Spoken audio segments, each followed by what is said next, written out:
But my life is good. Really good. I get to wake up every morning at 5 a.m. and make some soup. It's the best. I love it. I get to lay in a bed by myself all of my life. It's fantastic. You're playing music too loud, right to jail, right away. You're driving too fast, jail. Slow, jail. You're charging too high prices for sweaters, glasses. You right to jail. Where's my burrito? Where's my burrito? Where's my burrito? Oh! Okay, I don't know. Whatever it is, it's not right on the teleprompter. I don't know what that is. I've never seen that. No, there it is. We are going to do Sting, yeah. Okay, but yeah, I can't read it. There's no words on it. Okay. Ready? Sure. There's no words there. To play us out. What does that mean? To play us out. Sting is going to do. It's a video. Sting video. What is for credits? I don't know what that means. To play us out. What does that mean? To end the show? Yeah. Yeah. All right, go. In 5, 4, 3. That's tomorrow, and that is it. Okay. In 5, 4, 3. That's tomorrow, and that is it for us today. And we will leave you with a. I can't do it. Okay. We'll do it live. Okay. No. We'll do it live. Fuck it. Do it live. I'll write it, and we'll do it live. Right. Fucking thing sucks. In 5, 4, 3. That's tomorrow, and that is it for us today. I'm Bill O'Reilly. Thanks again for watching. We'll leave you with Sting and a cut off his new album. Take it away. Do it! Just do it! Don't let your dreams be dreams. Yesterday, you said tomorrow. So just do it! Make your dreams come true! Just do it! We obviously didn't communicate clearly. We're here to discuss your surrender, not mine. Tú eres tan romántico molestando con una vipa. Me preguntas si te quiero. Yo te digo que no estoy lista y no quiero comenzar. No hay nada que pensar. Yo te dejaré atrás. Mientras gano más y más. No estás en mi nivel y tú no eres obligación. No estás motivada y tú aburres mi corazón. Eres un idiota sin inteligencia y razón. Entonces déjame tranquila mientras escriba tu canción. Tú eres tan romántico molestando con una vipa. Me preguntas si te quiero. Yo te digo que no estoy lista y no quiero comenzar. No hay nada que pensar. Yo te dejaré atrás. Mientras gano más y más. No estás en mi nivel y tú no eres obligación. No estás motivado. Corazón. Eres un idiota sin inteligencia y razón. Entonces déjame tranquila mientras escriba tu canción. Estoy aquí a disfrutar. Estoy aquí pero quiero gozar. Si quieres a mí pero vamos a bailar. Cintura a cintura, papi, tra, tra, tra. Bailando, gozando y me gusta tomar. Pero no quiero pendejos que no quieren respetar. Déjame pendejo, papi, ya no más. Déjame pendejo, papi, ya no más. Estoy aquí a disfrutar. Estoy aquí pero quiero gozar. Si quieres a mí pero vamos a bailar. Cintura a cintura, papi, tra, tra, tra. Bailando, gozando y me gusta tomar. Pero no quiero pendejos que no quieren respetar. Déjame pendejo, papi, ya no más. Déjame pendejo, papi, ya no más.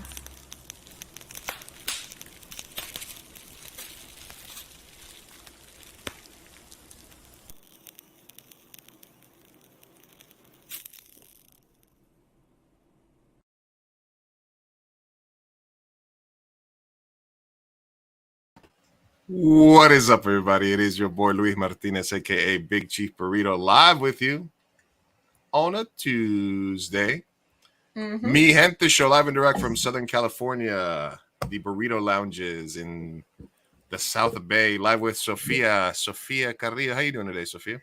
I'm doing well, Lou. How are you? All right. Yes. Thank you, everybody, for stopping by. Hey, what's up? Hey, Right what's on up? time. What's up, Lizzie?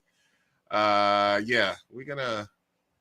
I got into an argument with a Swiftie last night, so I Really? gotta see what Lizzie feels about that. But thanks everybody Lizzie, for if joining. you want to come on, honestly, today is going to be nothing but chisme. So hop on, girl. Hey, North Kakalaka checking in. What's up, Enslaved by Vegetables? How you What's doing up? today, sir? Kurt. Nice.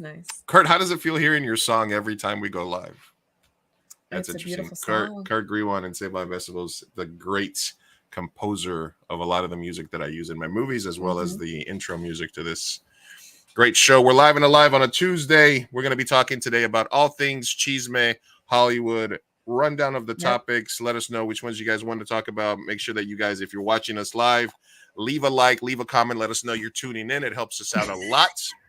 It helps us out. Hey, what's up, Laboni? Daisy's like, I'm here in San Diego. All right. Everyone's like, I'm here in North Carolina. I'm here in San Diego. San Diego, Same. Carolina. All over the world, we got welcome. people tuning in. Thank you. All right, we're going to be talking It gives Kurt a boner, is what he said. It gives Kurt a boner? It does. Yeah. Amen. What are we going to be talking about? We're going to be talking about Lizzo getting canceled. We're going to be talking about Pee Wee Herman passing away. Ariana Grande. We're going to be talking Mitch McConnell freezing. Yeah. Trump got indicted again. That's not a big deal. Swifties. Yes, thank you. We are the best. Thank you, Daisy. Always love you. And we got Milo back here. We got 6 dogs between us on this show. Yeah. If you're embarking. And we're gonna catch up on a lot of stuff, but first we're gonna just check in on any personal news that we guys are missing. So, you got anything you want to share with everybody? Updates on I think just the usual. Go to comingoutforlove.com. I'm on a reality show. I do react shows on oml.tv. So go to their YouTube channel as well if you want to see me reacting to the reality show. And if you'd like to order it, it is behind a paywall. So use the code Sofia at checkout to get 10% off. And yeah, it's called Coming Out for Love. So go support that. And kickball's going great. My niece turned 1 year old. 1 year's old. 1 year? Whatever. She's a year old now. She's a year old now. She's a year old. She's old. Excellent. So that's it for personal news. Yeah, all those things. What about you, Lou? Recovering from Comic-Con, I guess. Main thing. It was a lot of fun. I didn't really do a lot of walking around inside the convention center, except for a couple of times. Mostly just a lot of parties and a lot of hanging out with friends, which was cool. I get to meet my twin nieces next month.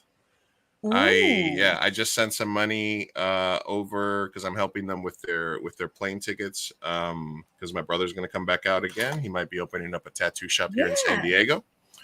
So we'll be able to get all the homies discounts on tattoos. It's exciting. Hell yeah. Help me with my arm. I need more things.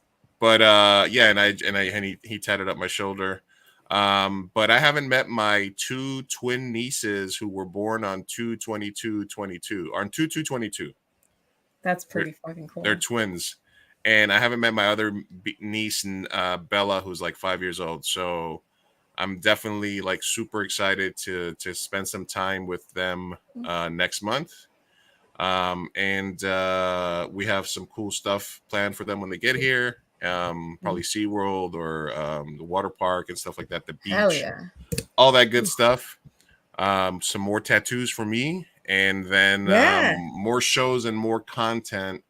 And we're gonna get to all that stuff. So let's jump right into it. Lizzie wants to talk. Yes, I was gonna text you that. Yes, we have to touch on that. If you, I can send you the link if you need it. Send me some link. All right, cool.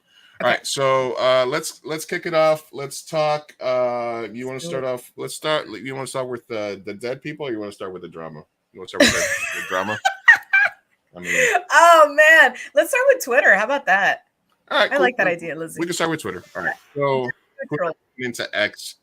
Excellent. Dizzy Ms. Lizzie, our show producer, telling us what to do. Okay. So, all right, cool. So Twitter. I'll jump off Twitter. All right, everybody's familiar. Elon Musk bought Twitter as a joke. all the simps and crypto and fascist boys from Twitterverse were like, oh, he's doing it for free speech. He's such a G, you know, etc. He was forced to buy Twitter, by the way. Just so you guys know, he made a joke about wanting to buy Twitter, made an offer, tried to back out of it. A court made him buy Twitter, overvalued at $44 billion. Immediately, he fucked it up, fired a bunch of people, fired the moderators and control panel. That's why you started seeing a lot of more hate speech and a lot of stuff on there. Then he started charging $8 a month for Twitter, for Twitter Blue, to get rid of spam and stuff like that. So now what happened after that is every thread that you, even good threads that you wanted to read, because if you paid $8 a month for Twitter, you would get put to the top of the thread. So even good threads, the top comments were always people with like 140, 50 followers that were paying for Twitter, and they would just go up there and just troll and do horrible, horrible stuff. Yeah. Then he had the brilliant idea. He did about 8 other things that were horrible, that were stupid. But you know, like I'm a Twitter for life guy because of all the guests that we've booked through there. Rosa, Ken Castillo, like most of the guests that you're an ex guy. Most of the people that I've met through Twitter. See, the thing is, there's not a viable option as of now. Yeah. Threads came on strong, then took a dive. Right. Yeah. Blue Sky is still invite only. Hive never took off. Mastodon was too complicated. And then Instagram, Facebook, the other places are more a specific type of engagement. Twitter is great for news, breaking stories, sports, film stuff, chisme, Latino Twitter, Black Twitter, sports Twitter. You can find your niche, and we found a great community for Latino artists on there. So I still love it. I still love the engagement, and I still love talking to people on there and finding people on there. So for me, it's never been a thing. I'm staying there till the lights get turned off. But Elon's long-term plan at the end of the day was to monetize Twitter and to turn it into what I think China does this, where they have like an everything app, where it's just one app that you go for banking, for shopping, and he's been obsessed with X for so long. He had a company called X.com. He's owned the domain for whatever. It was a financial services company, financial payment company. It sucked. It was unsafe. It was horrible. It merged with PayPal, and they kept the name PayPal. When PayPal got sold, he made millions of dollars, right? Not because he was involved, just because he got lucky. And he's been obsessed with X ever since. So he wants to turn Twitter. He literally killed Twitter. Twitter is such a recognizable brand. Twitter reached like Kleenex status. And if you guys know anything about marketing, Kleenex is a company that makes tissues. Tissues. But we literally call tissues Kleenexes because they did such a good job of marketing their products. There's a bunch of other examples like Tupperware.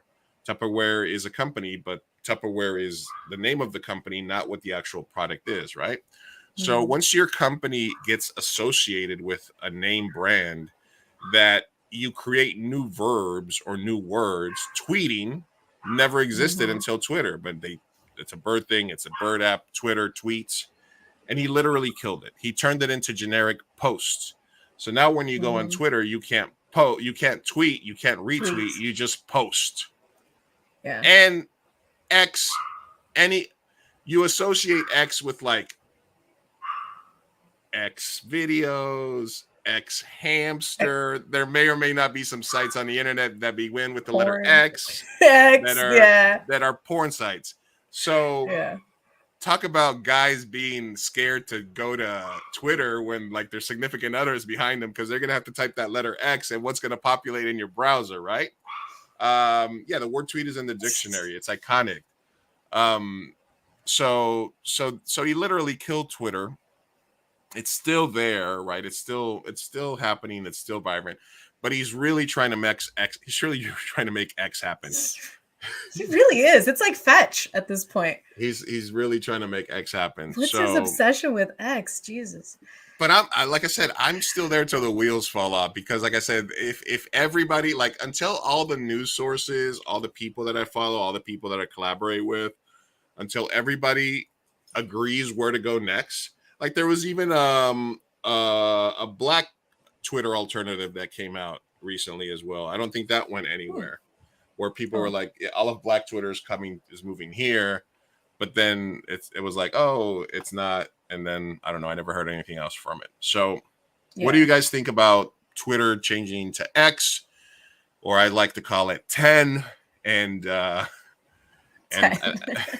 And honestly, look, he's trying to bait creatives into staying on there. He rolled out like a monetization plan. He's trying to get Mr. Beast and other people to post stuff on it, and he's basically doing that. But man, I don't know if I would trust giving him my ID and my payment information. Like, I don't know that I trust Elon with my shit. No, you know, like I'd love to try it. I'd love to make some money.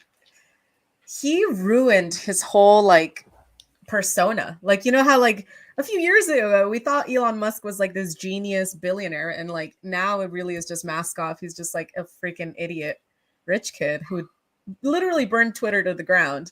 And like you said, it's one of the biggest, like most well-known, most used app. And like he just killed it. And as someone who doesn't use Twitter, it still breaks my heart. Like because it is, there's nothing like it right now. I think Threads has the potential, but they slow down. They had the momentum, and then they haven't done anything else with the news feed. You can't use hashtags. It's not, like you said, it's not the communal. There's no web-based one. It's all on phone. Yeah, like that's the other thing. I love having Twitter on while I work because I can on the browse news and stuff like that. Yeah. So yeah, we'll see. But I will say I think Threads is the one that's the closest. They just need to like obviously kind of copy Twitter. And I don't think what's his name? What's that billionaire? The Facebook guy. Zuck. Yeah, I don't think Zuckerberg wants to do that, but I don't know. I would have no issue deleting Twitter if it wasn't for, like you said, all the people that like we've met through there and this podcast and stuff like that. And also I just like going because whenever there's chisme, the first app that I go to is Twitter. Yeah. And all the people on Facebook and Instagram that hate Twitter are like, I don't do Twitter. They're continuously posting stuff that originated on Twitter, which is from Twitter. Exactly. Yeah, it starts starts at Reddit, goes to Twitter. Sometimes it goes, it starts Facebook. at either Twitter or Reddit. It starts at either Twitter or Reddit, and then it filters itself to Instagram. Or now there's like Reels and stuff start at TikTok.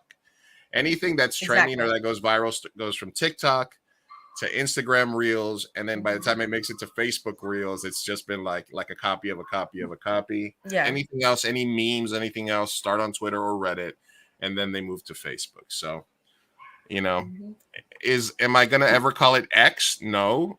Of course not. And I guess it's just like when he changed.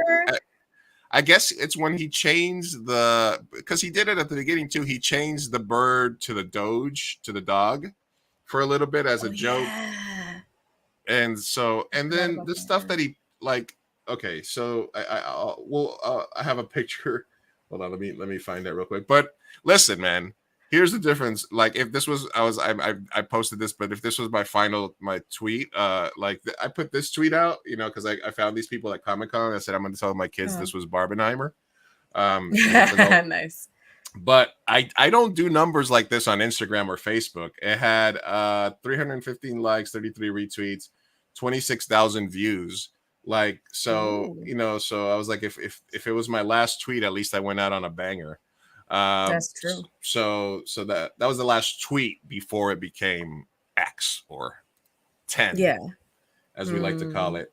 But the other part about it is that Elon he's like 8 years old, man. He's like a little kid. This is the picture. Let me find this picture that he posted, because now I have to look up and I have to look at the things that say X on it, which is so stupid. And then he changed the logo at the top into like a nightlight. Then okay. So this is the mentality of your CEO. I love anal. He has an I love I love Canada. he has an I love Canada shirt, but he takes a picture like this because Oh my gosh. he's 4, You know. Yeah. right? Like this is I got the a guy. little giggle. Yeah, but I mean, this is the guy in charge who paid $44 billion for an app to turn it into a fucking generic X. Yeah, I know. And now it's not tweets, it's posts. And I don't know, it feels very right wing. I feel like that's the one thing that I do because I don't follow anything really right wing. And for some reason, whenever I open the app, it's a lot more like sympathetic posts to like the right wing. And I don't get it.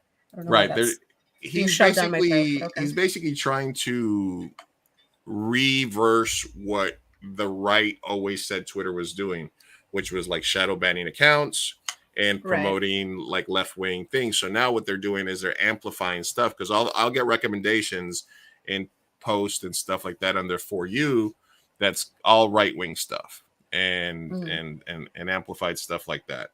So and they love it because they're like, oh, he spent $40 billion to defend free speech and blah blah blah and all this other bullshit. And it was just like, no, absolutely not. Just because you're a contrarian, like it doesn't mean that you're defending free speech. If anything, he's like known for deleting and like suppressing anything that's anti-Elon. Right. Yeah, he the first thing that happened when he made the verification thing is people started like paying and changing their name to Elon. Or some variation, so no one would know who the real one is. And he immediately was like, "Oh, that's not funny. It's free speech, but it's not funny when you do it like that to troll me."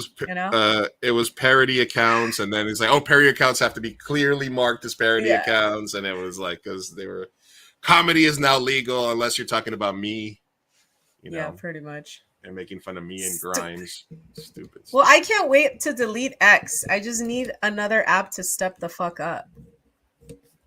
Really? Threads. Do it, Threads.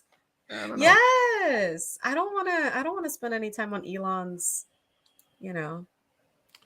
Like I said, nothing has presented itself. Like we keep saying that it's dead and we keep saying like, oh, it's not happening anymore, but at the same time, it's still up there. That's true. Yeah, I don't see a huge difference on it, but in terms of like the content, you can still get the content and mostly curate your experience. But the fact that if you pay the $8 a month, you go to the top of answers means that it wasn't like before back in the day. If you were the first person to respond to a tweet, you would get bumped up. And then you'd get thousands of retweets and follows and stuff like that. And now you'll see basically an $8 blue check mark guy with a troll message at the top, and then you have to scroll down, blue check, blue check, blue check, blue check. And then finally you'll see somebody that's like relevant to the conversation.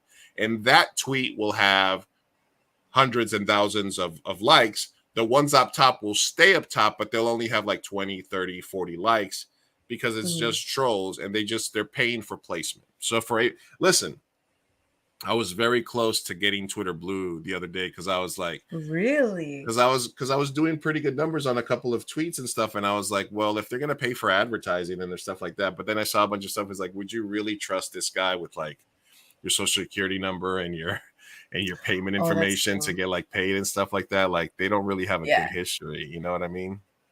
Mm-hmm. So, well, would you do it on Instagram? Because it's the same thing. It's the same thing with Meta. They're also like you could pay to get the blue check mark and shit. It's meaningless at this point. Yeah, no, it is kind of meaningless. I would, simply because, look, if Meta unlocks some sort of, if for example it allowed us, if for example it allowed us to like stream to Instagram along with the other stuff that we're doing, I would do that. Mm-hmm. I would pay. It would be worth it. I would have to see what it is that you're unlocking, right? Yeah. But they're rolling that out super slow. So that's the hellscape of Twitter right now. If anybody has anything else, what's everyone's thoughts on X? Drop it in the comments below. X gonna give it to you. Yeah, that was Twitter. That was Twitter. That was, it is now. X. It's X. Now it's X. All right, moving right along. Let's get into some cheese may. Let's see what I pop up. All right. Just because it's right in front of me right now, let's go to Lizzo. Okay. Okay. Okay. What did Lizzo do? I actually don't know that one. What happened with Lizzo? You don't know about Lizzo? Maybe. ¿Qué pasó? ¿Qué pasó? Dime. Dizzy Stain, but she doesn't like it. All right, I get it. Yeah, no. It's like I like the I just don't want to be kicked off of it. Like I'm just like I'm not leaving. I'm like Leonardo and fucking Wolf of Wall Street. I'm not leaving. Yeah. All right. So basically, this came out today. Lizzo's former creative director, along with one of her former dancers, share support for the lawsuit filed against the singer. Basically, there's a lawsuit that came out today. This is not it. That's the human bear. Basically, the lawsuit says that Lizzo forced dancers to eat bananas from sex workers' vagina during a trip to Amsterdam. What? That she was fat shaming people. She was fat shaming her. She was fat shaming her dancers, which is a weird thing. And for allegedly subjecting to endure weight shaming, sexually denigrating behavior, and pressuring them to participate in disturbing sex shows. So basically, some of Lizzo's plaintiffs, blah, blah, blah, that they were eventually fired, while the third plaintiff, Noel Rodriguez, resigned over Zero's stunning behavior. So some of these dancers are suing Lizzo. While on a concert trip with the Grammy Award-winning artist to Amsterdam, the plaintiff claimed Lizzo invited them for a night out on the town, which ended up in the city's red light district. Things quickly got out of hand. Lizzo began inviting cast members to take turns touching the nude performers, catching dildos launched from the performers' vaginas, and eating bananas protruding from the vagina. Lizzo pressured and goaded Davis into touching one of the nude performers' breast. The plaintiff claimed a month later Lizzo deceived them once again into attending a nude show, therefore robbing them of choice not to participate. Oh no. Shit. What? Yeah. This seems unreal. Okay. Whoa. What are your thoughts on this? So then the other thing that came out is this her creative director put this out in support. For clarification, I'm not a part of the lawsuit, but this was very much my experience and my time there. Big shout out to the dancers who had the courage to bring this to light. Echoing what blah blah blah said, I haven't been a part of that world for around 3 years for a reason. I'm very much applaud the dancers' courage to bring this to light, and I grieve parts of my own experience. I appreciate space to understand my feelings. So Lizzo, you a freak, girl. Damn. But like also, oh man. See, HR needs to be present at all times.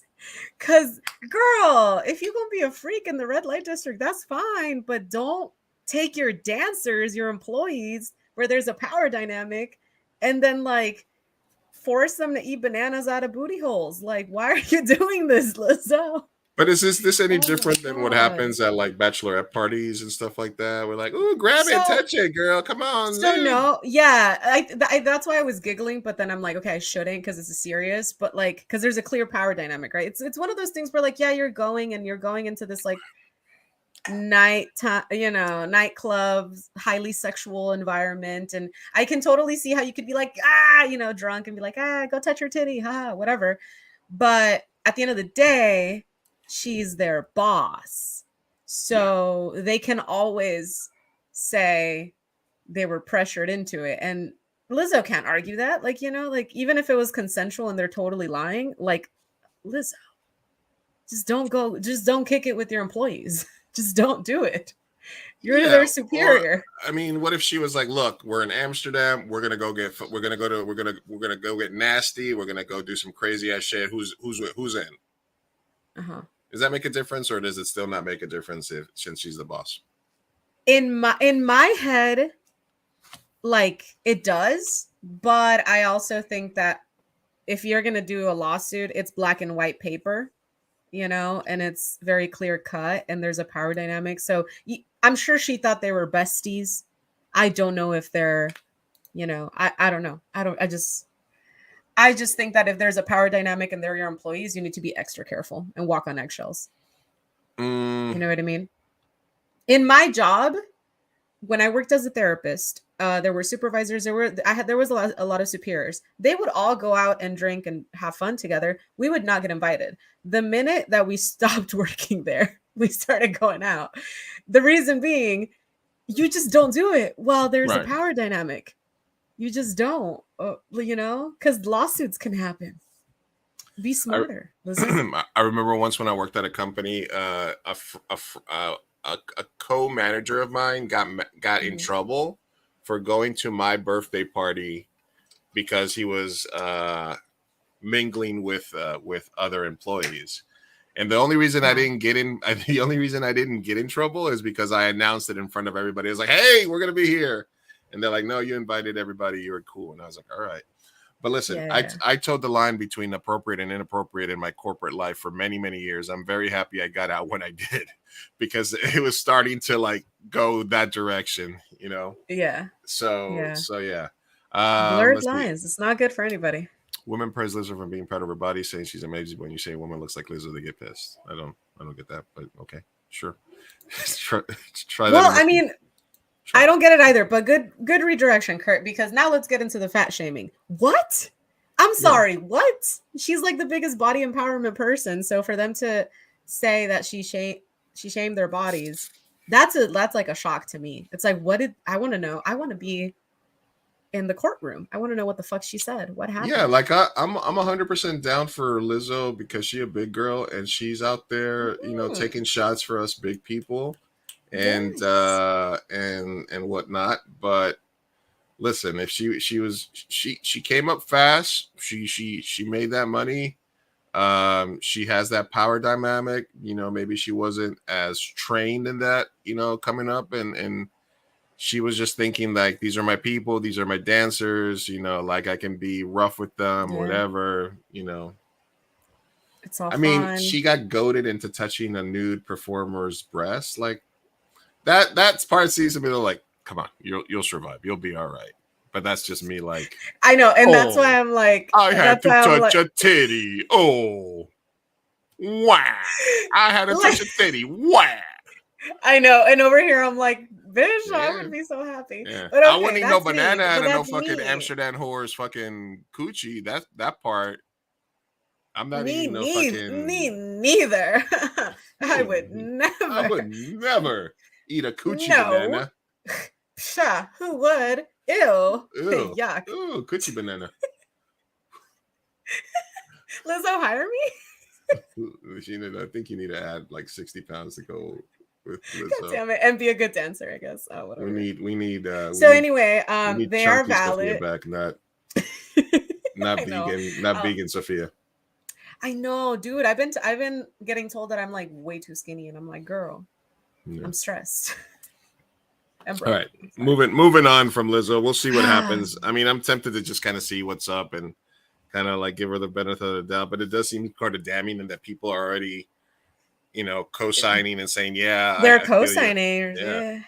So clearly it happened. Clearly it was awkward. She has some apologizing to do and rethinking, but also hire me because you need. I would not mind. No. You want a big boy dancing behind you? When I went to the red light district, all I wanted was to have a rich person with me that would co-sponsor my honus. Oh, we got to get to that Cardi B thing too, because she's getting sued. Oh, Cardi, yeah. Okay, we got a lot of stuff to cover too, so we're a lot of stuff. All right, next, let's cover it. All right, when is a bear not a bear? What the fuck is that? Apparently, that's a bear. No way. No. What the fuck is happening? So this is a bear at a Chinese zoo standing in no. So the zoo denied that it was that it was a man in a bear suit, but he's hold on. I don't know, man. It could be a bear, right? Just some of the pictures make it look like super awkward.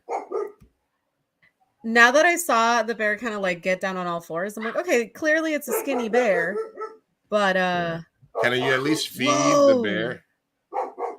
Yeah, That's it's that. wild. It It's looks this like a back part. human. Yeah, it's this back part here let's get sagging. This is a real bear. Dude. The zoo's like Is this evolution taking place? the zoo's like this is a real bear, not a man in a bear suit. Yeah. I mean, if you just take this part where it's like waving, then it just I guess it's a thing. It's so Listen, sweet though. We need to abolish zoos, number one. Yes, unless they take good care of them. No? No, not even then. No, zoos are bad. No ethical way. Yeah, I mean, Lizzie, tell Claudia to get on the mic. Did she used to work for the zoo? I don't know. I want to get her take. No, I mean, conservation, yes. Like SeaWorld, SeaWorld got a lot of shit for that Blackfish documentary, but they actually do a lot of good. But they also keep fucking orcas and stuff like that, or they used to. So I don't know. I think that is there a humane way? Like if there are animals that otherwise are endangered and it's a big enough space where they can roam and stuff like that. But a lot of these zoos, it's just like, like they walk back and forth. There's a lot of animals that are being tortured in those scenarios. I don't like that. Yeah, it does feel wrong. Maybe just for conservation and reservations that can survive in the wilderness. Yeah, I get it. I agree. That's probably it. Yeah. All right, let's keep moving on.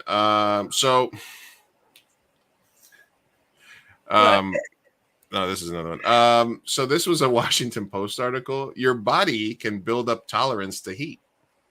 So the world is literally on fire. We just had the hottest day ever on record, the hottest week on record. There's fires burning all over the world.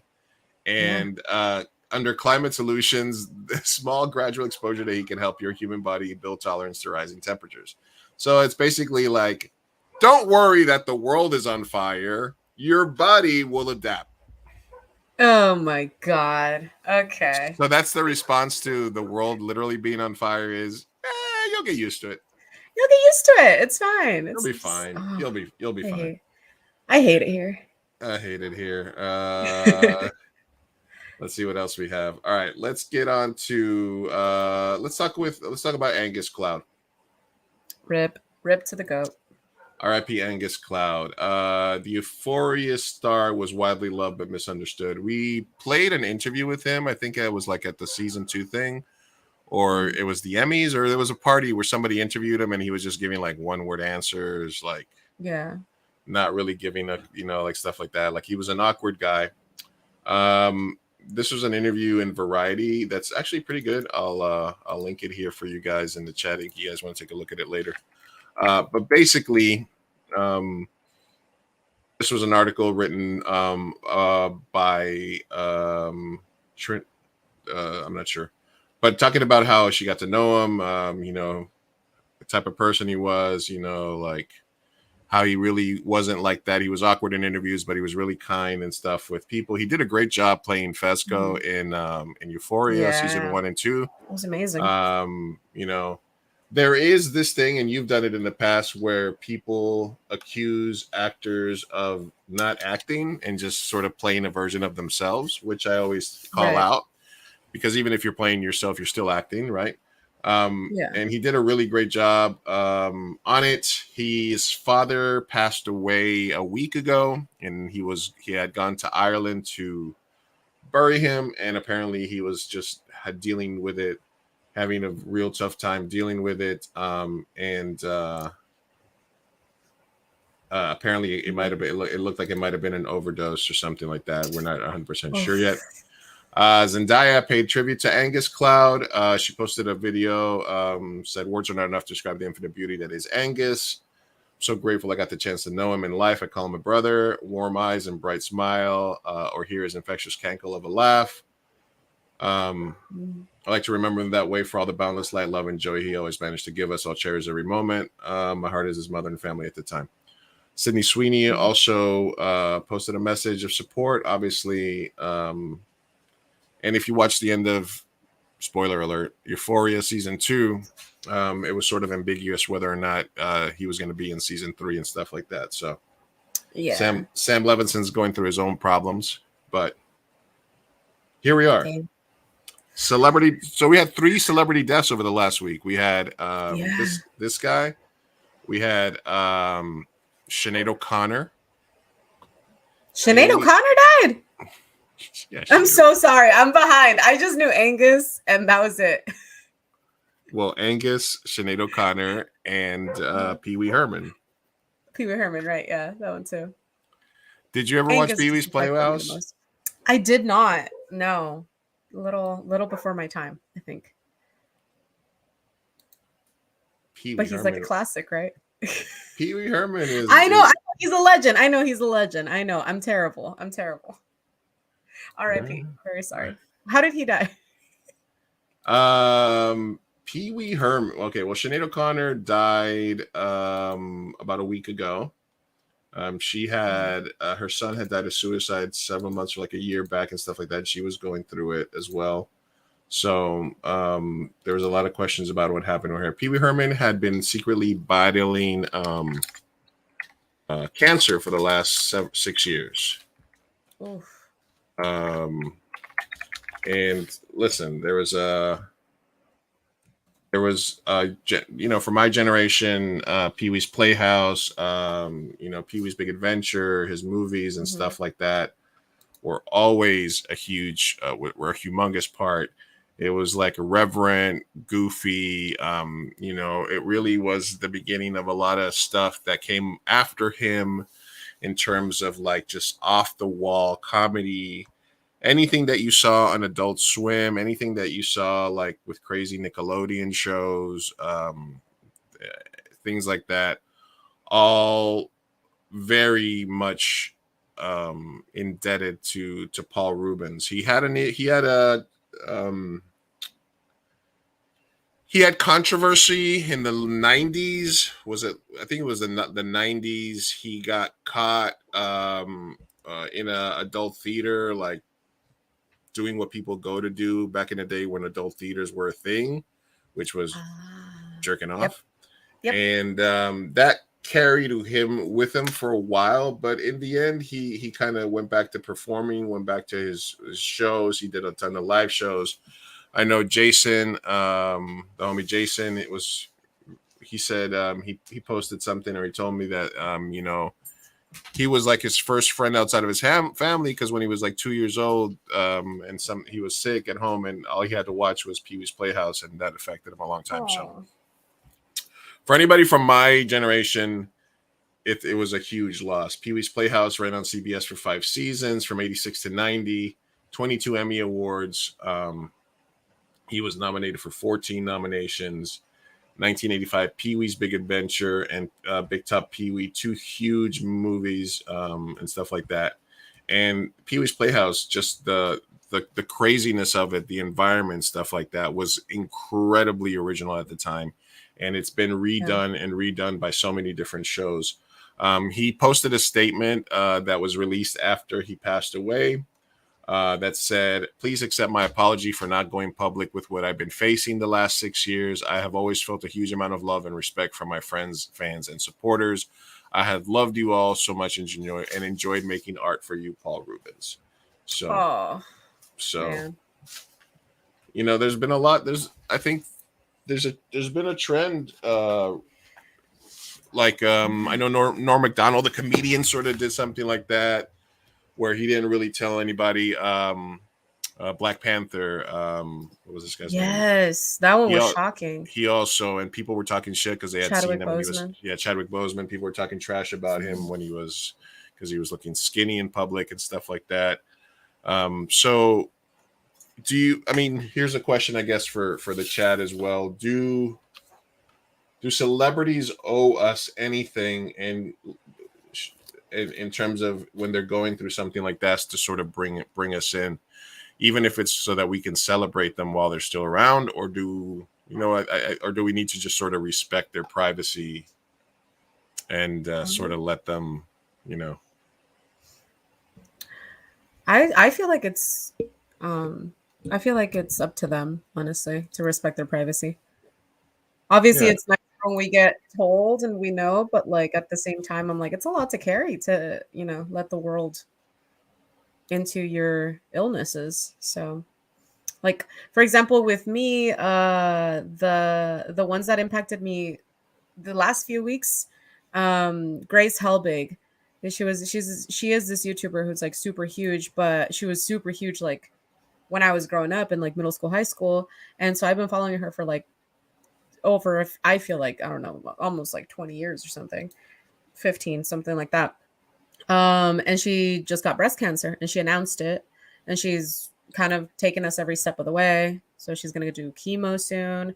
And then before that, it was one of the Green brothers, who also are like huge YouTubers and filmmakers. And yeah, one of them also got cancer. And so he's been going through that. But yeah, they announced it and they've been taking their audience sort of step by step. And it's kind of cool in the sense that, like, at least for me, and I think for a lot of viewers, it humanized an illness that we didn't have a connection to. You know what I mean? So Okay. I think it's a form of activism in itself, but I also think that, yeah, like Lizzie say, they deserve their privacy and it's their choice ultimately. And we just have to respect it. What do you think? Yeah, no, absolutely. I think that that it. Listen, I was watching a clip the other day, and it was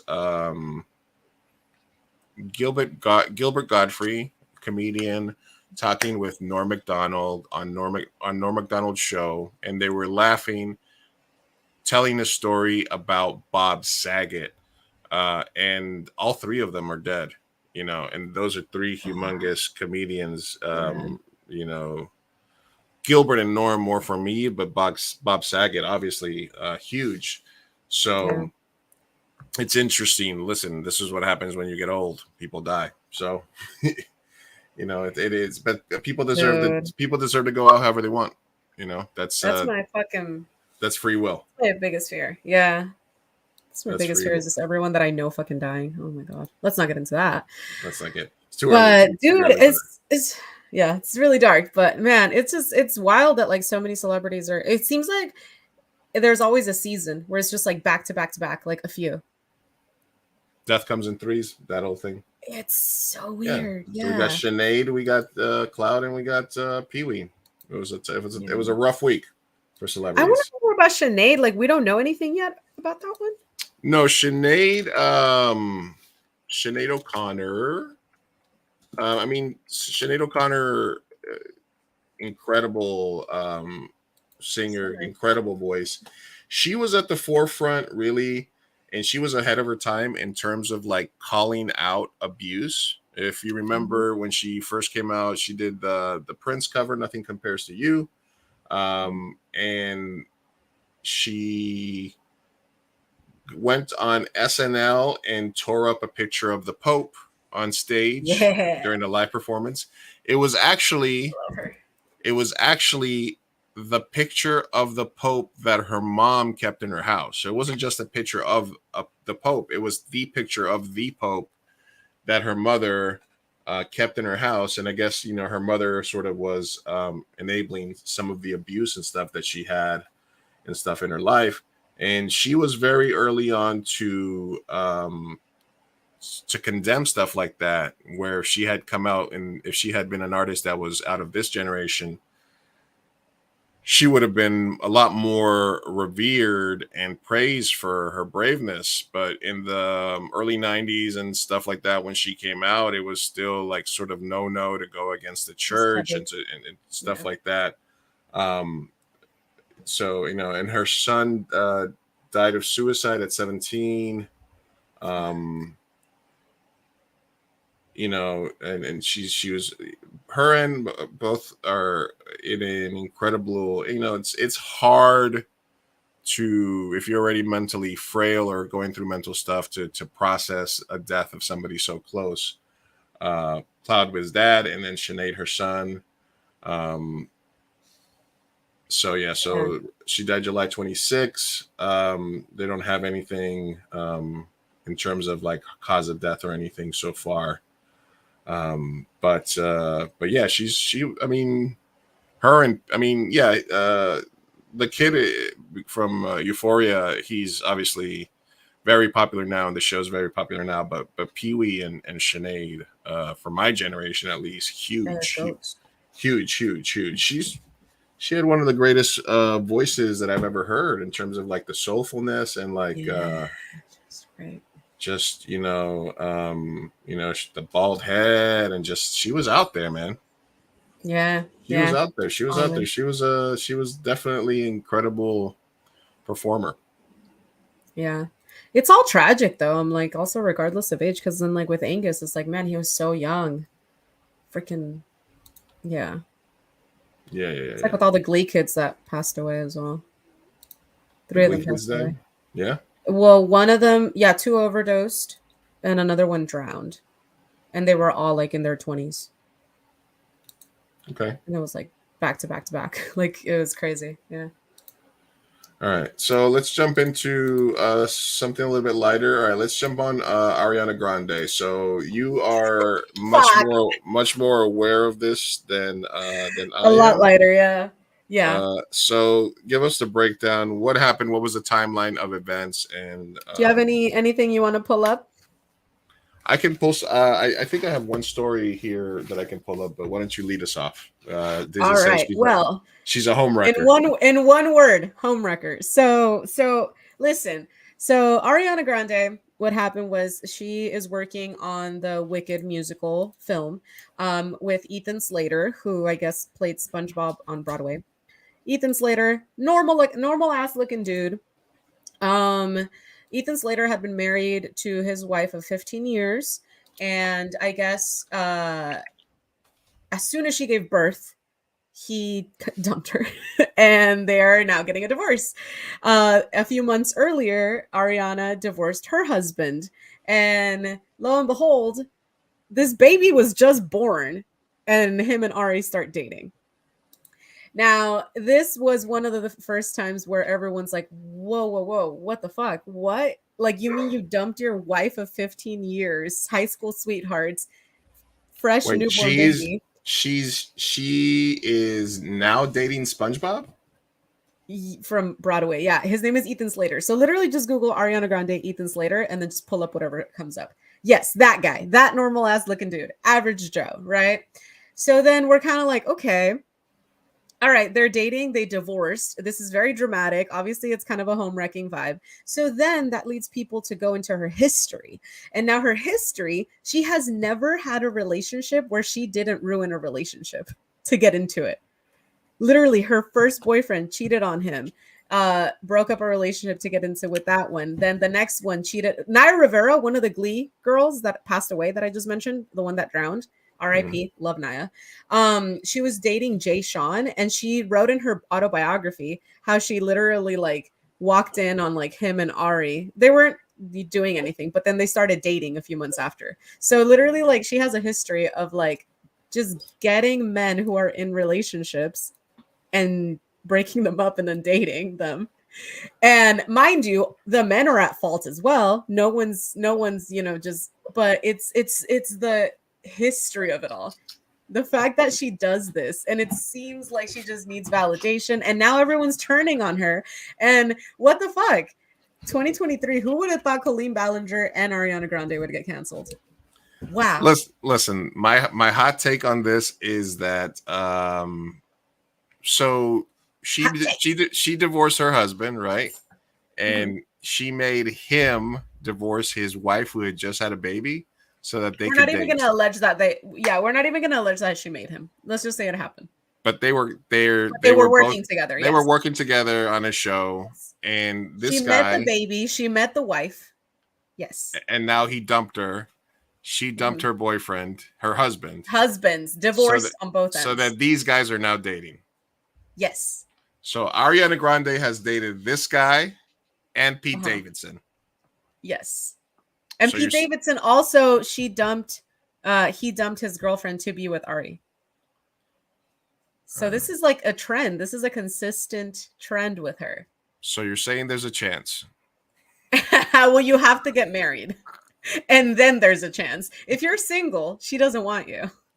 No, look, I'll start dating somebody just to get on her radar. There you go. There you go, Ariana. I'm just saying, if she went out with Pete Davidson and this guy, then listen, I'm in there like swimwear. What are you talking about? Come on. There you go. Yeah. All we gotta do Dalton, is her ex-husband, also like he dumped his girlfriend, and then his girlfriend posted something along the lines of like, "Oh, when your ex starts dating the girl that he told you not to worry about." I'm just saying. So yeah, no, this is just everyone's just kind of like uncovering that this is a trend. I guess it had gone under the radar, but like this is way bigger than Brangelina because Ari is like one of the biggest stars in the world, best vocals, like she, high up there with Mariah Carey, right? right. Has a great career. And she not only has done this once, at least with Angelina Jolie, she married Brad Pitt and then they had babies and it was great. With her, it's just kind of seeming like a very petty behavioral flaw. And she needs therapy, possibly. Listen, And his so does wife, he. Listen, look at this guy. His his wife is wi- beautiful. His wife was already way out of his league, and he was like, Exactly. He's like, wait a minute. Oh, Mac Miller too. Are you telling me that Ariana Grande wants to fuck me? It's got to be like, I don't know, man. It's got to be like some sort of drug, right? Right. I mean, yeah. And listen, obviously the guys are at fault as well, but it's one of those things where like there's a power dynamic at play. Obviously, listen, if I'm dating Joe Blow and then Brad Pitt comes up to me and is like, "Hey, I want you," I'm gonna be like, "Fuck you, boyfriend." Right. Mr. Pitt is calling. So I get it. I think we can all sympathize to an extent, even as petty and as horrible as that is. Because listen, that's your wife and you have a child. It's fucked up on a whole nother level. And this is But also but that's the thing with Ari. It seems like she does it to get validation just because she can have them. She does it, but like she's just now there's like a trend of like just like heartbroken women and men, and it's just like patterned past, and it's just like, why are you doing this, Ari? Why do you need the validation? Girl, go seek a healthy relationship. Go fix whatever's inside you that needs a void that needs filling. Jesus. It reminds me a little bit of what's this the director that was messing with Harry Styles on the set of the movie? Oh, Olivia Wilde. That they weren't really being secretive about it or nothing. They were just like very clearly carrying on set. So yes. Is that Olivia true, Lizzie? Olivia doesn't have no, so that's one. Yeah, she has a song that's like break up with your girlfriend. Yeah, because I'm bored. Anyway, so that used to be a fun little song. And now it just feels wrong. And now Ari, I loved you. And it's hard to love you right now. Wow. Very hard. They're dropping like flies. Bad Bunny, Colleen Ballinger, Ariana Grande. All my people are just like, I can't have nice things this year. Everyone sucks, apparently. Don't meet your idols. No, don't. Wow. Okay, so that's Ariana Grande. That's insane. Yeah, man. And we had just been talking about somebody who was also having a home wrecking season. So like, what is it about people in home wrecking? Like, why? It's okay if it happens once. I get it. Love. Yay. Like, there's an argument to be made, right? Where you can be in a loving relationship. Okay. And if you meet someone that's better for you, there could be some sympathy to you leaving for the right person, right? But what if you do that for like 5, 10, 20 times and you are the girl that's breaking up these relationships? At what point does it become troublesome? Give us your take, Lou. I guess you're talking about like the upgrade, right? Like you're just trying to listen. Did you ever watch the movie Bowfinger with Eddie Murphy? No. So there's this running bit through the movie that there's this actress, and at first she's an extra on the movie, and she starts like messing around with like the camera people or the crew, and they're like, oh, well, if you really want more scenes, you really need to talk to the writer. So then she starts fucking the writer, and the writer starts writing scenes for her. And then she's like, well, you really should be with the director. So then all of a sudden she's fucking the director and stuff. So she just like works her way up, like upgrading and stuff like that. So it sort of reminds me of something like that. And for regular people, like, look, like it happened to Brad Pitt. You know what I mean? Like Brad Pitt was with Jennifer Aniston, who like 99% of the planet would be like, "Oh, Jennifer Aniston is my wife. Yeah. I'm good. I'm not going anywhere." But Angelina fucking Jolie is a tractor beam of fucking hotness. And when that tractor beam of hotness gets on you, like you're on a movie set where it's like fantasy land, it's make believe, it's stuff like that. Listen, it's going to be tough to request that for regular people.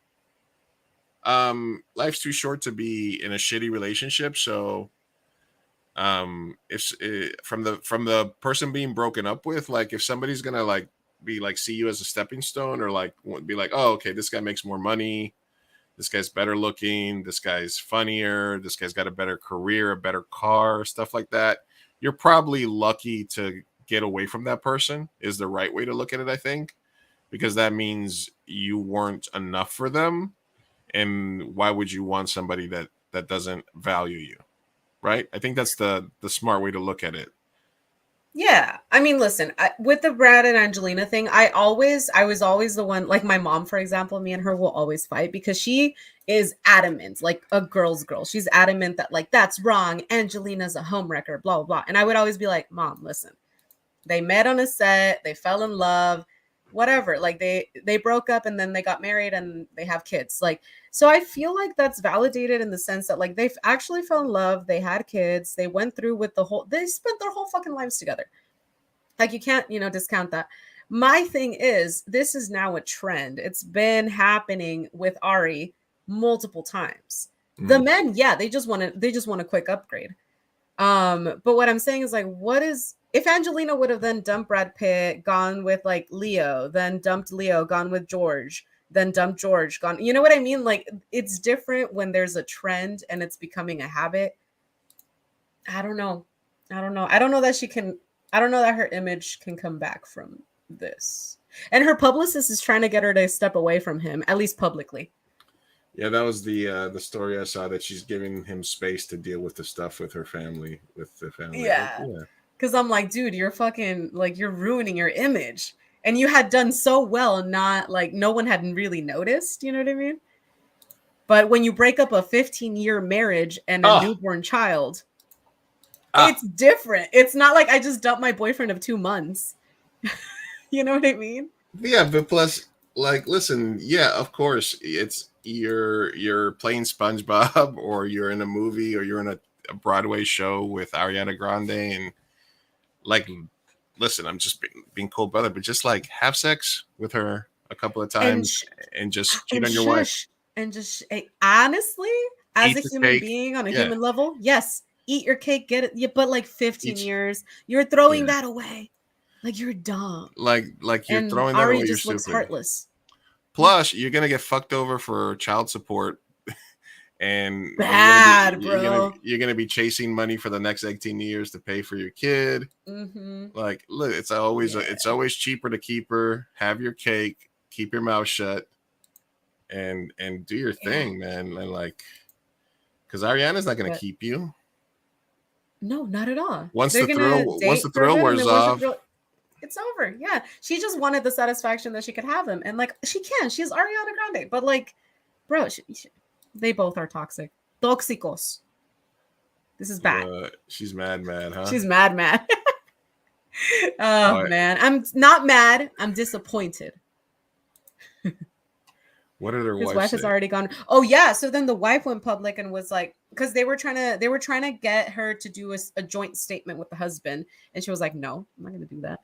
And then she did a separate statement, and it was basically like, Ariana came over to my house, played with my fucking baby while she was fucking my husband.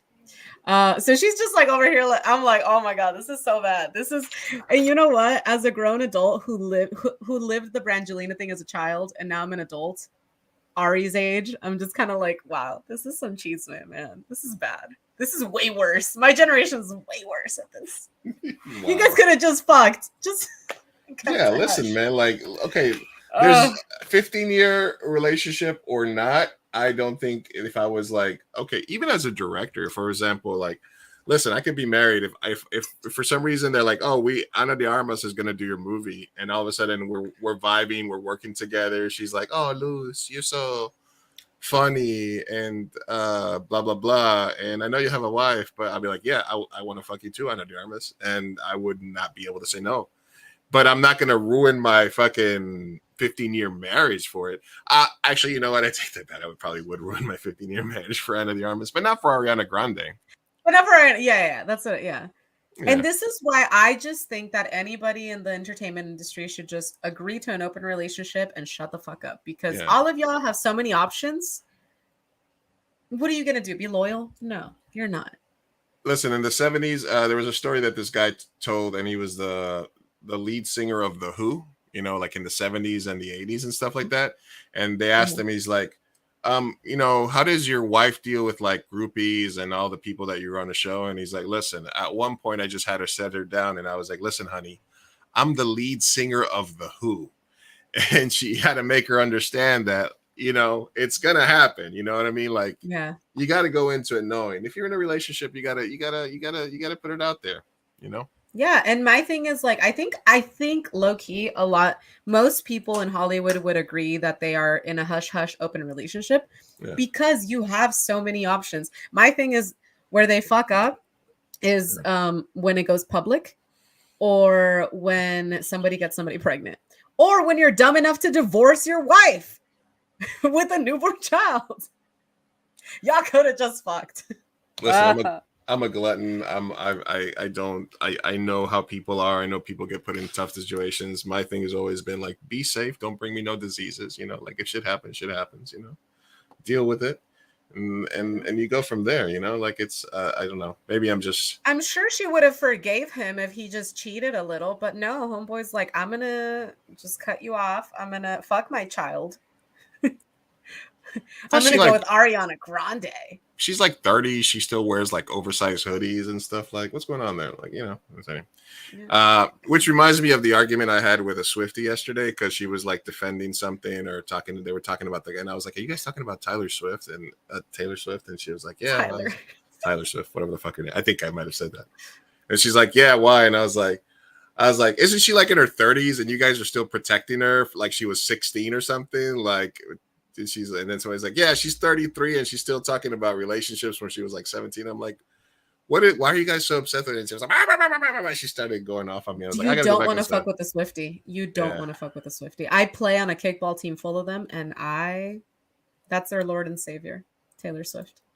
Ari was like, oh my God. Yes. Oh my God. That's horrible. Yes. That's horrible. So he literally posted on Instagram like, oh, happy Mother's Day to the best mom ever or whatever. And Ariana liked it.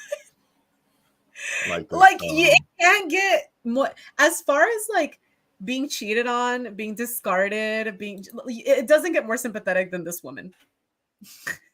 Yeah, is she an actress, or does she have like a career or something like that, or probably? I would assume so, but I don't know. I haven't looked that deep into it.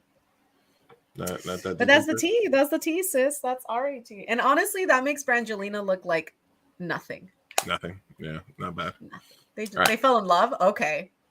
All right. I told you guys about the Instagram handle with the tour-ons of Yellowstone, where it was just moron tourist. So this is my follow of the week. If you're on Instagram and you want to follow a good account, this one is called Mug Shawties. No mames. No. Please. This is Mug Shorties, and it's mug shots of like hotties. Well, some of them are hotter than other ones. You know, the worst is like these are like my type of women. Yeah, exactly. No, me too. Definitely, like you get the This was Tinder. It'd be like swipe right. So these girls, some of them was they did like a whole thing about her because she has like seven pictures on it, and it was like, oh, okay, this girl is cute. What did she do? Charges unknown. Okay, wait, let's pick another one. Let's see what she did. Property damage. Like, and then all the comments are like, she could damage my heart. She can dump her whatever she wants. So it was like, so anyway, if you get bored and you want to look at some hot convicts, street racing. Okay, Okay, street racing. That's good. She's down. She's down for the cause. Wait, that's actually I might have a crush now. Hold on. You might have a crush on her. Street Let's see. racing. There was one down here that I was like, oh my, oh look, she's got the tattoo and everything. Ooh, she's scary. Possession of a controlled substance. Ooh. She can control my. I don't. She can give her some substance. Let's see. I'll give her some substance to control. Let's pick.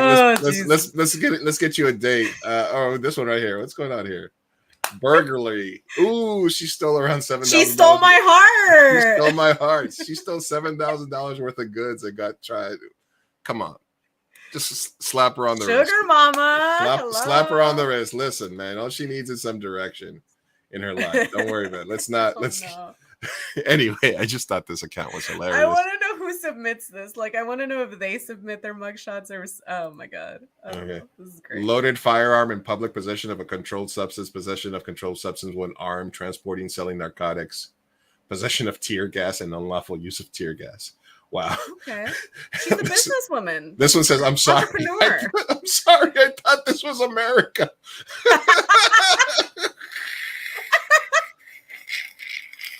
Exactly. Since when is any of that illegal? Excuse me. She did nothing wrong, Your Honor. I thought this was America. Let her go. The best part is just the people just like defending them, like yeah. Yeah. Oh my god, she stole my heart, burglary of my heart. Yeah. Anyway. Oh my god. I'm gonna follow this page. This is amazing. Yeah. Mugshotties. Mugshotties is the one. I don't know. I think they just have to because these are all public records and stuff like that. So they just have to be search. Wow, she's freaking hot. Yeah, public intoxication. Legal? Yeah, I thought this was America. I'm intoxicated by her good looks.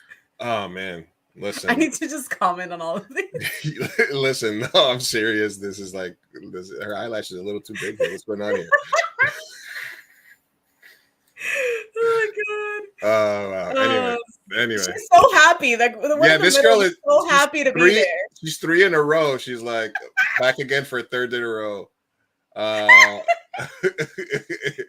my god, she's 5'6". She's like my height. Like we would look so cute together. This girl, DUI. Okay, I can't fuck with that. I'm not down with DUI. Sorry about that. Yeah. Wait, sorry, hold on. You can do a pickup line too. You can do a pickup lines here. Anyway. I'm drunk in love. Yeah. No, definitely. Let's find Sophia. Anyway, you may or may not see us dating one of them.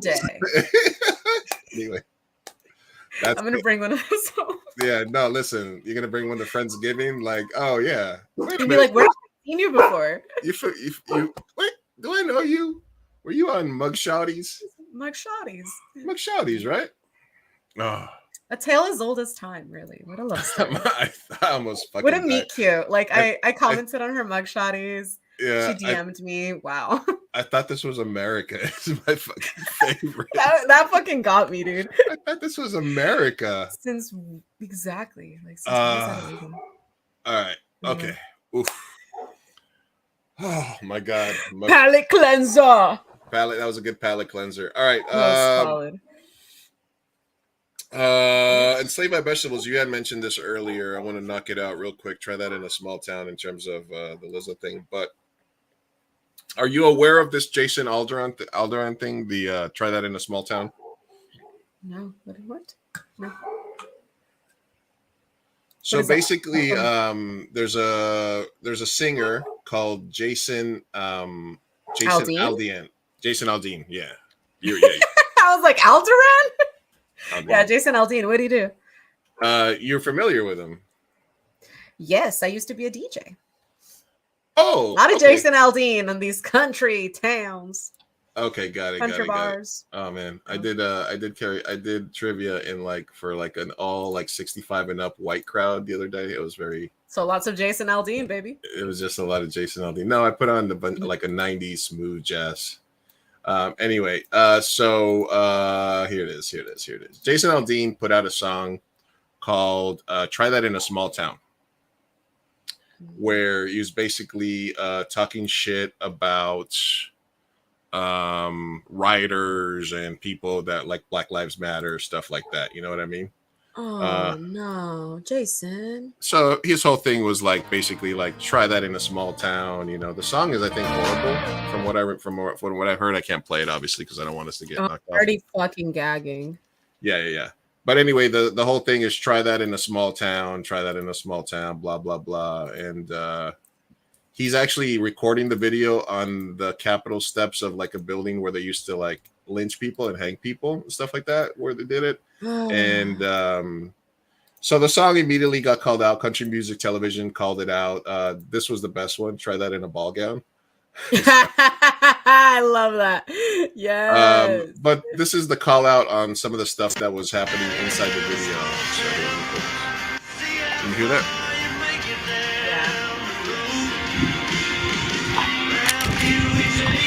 Now we just list like literally see how far down the road you make it. Like Ahmad, the guy that got killed for jogging was in a small town. Like, listen to that little clip of this song, and it's on Jason Aldean's TikTok page with this newspaper article right here. And you see this right here, and I'm going to zoom in for you in a second. We zoom in right here, you see it says NAACP, the Republican Party. Down in the bottom right, it says time, the weekly. It looks like the date says May 20. In terms of the management, you might be correct. Like in terms of like leadership of any group is not necessarily indicative of like the overall message. So if you're talking about like the executives or the people that promote a lot of stuff, they've done a lot of bad shit, but it doesn't mean that you can't follow the actual like movement and what it's about. My opinion. First, and after we do a little digging, we find the article. It's the Petal Paper in Petal, Mississippi. And here we have the NAACP, the Republican Party, like we saw. Right here you have the date, the weekly, the May 21st time. Now, what could it possibly say? It looks like it's a letter to the editor, Mr. P.D. East. Dear Mr. East, as a public relations consultant to the NAACP, I get to see many newspapers from across the country. But never have I seen anything that startled me as much as the March 15th issue of the Petal Paper with its incredible ridiculing of the White Citizens Council crowd. I'm referring specifically to the full-page ad I assume you wrote headed, "You Too Can Be Superior." I hope I'm not congratulating a dead man. This must have taken courage, and I hope you are still with us. I'm mighty curious to know what happened after you exploded this blockbuster in your community. And if you read Mr. East's response, he goes on to tell Mr. Gross that he was called an in-lover, that he lost over 200 subscriptions, and that he was pretty much bothered and harassed in his small town. Well, who exactly was P.D. East, may we ask? He was an American journalist who founded and edited the Petal, Mississippi's weekly newspaper, the Petal Paper. He's known for his use of satire to criticize white supremacy in Jim Crow-era Mississippi. And according to this article, he was ostracized from the community, he was spat on, he was threatened with violence, his newspaper lost all its subscriptions. And why would this happen to Mr. P.D. East? Because he tried that in a small town. He challenged the Southern racist establishment. But let Jason Aldean tell it, and everybody that's supporting this song has nothing to do with race. Yeah, so you're not going to get... So basically some of the... That was one of the newspaper clippings that they were showing and stuff like that as part of the show. So he was trying to say that it had nothing to do with racist imagery. It was just a song, and it's about... Listen, this guy was on stage in Las Vegas when somebody started shooting from a fucking hotel room. And he didn't get on the mic, tell people to hide. He didn't do shit. He just fucking ran off. Dipped out. Yeah. Dipped out. And now he wants to use some imagery of like protest, like the George Floyd protest and all these other stuff to be like, try that in a small town. It's crazy because it's such a skewed way to look at things. Like, I don't know. These people are filled with such hatred. It's like, I don't know. There's such a disconnect.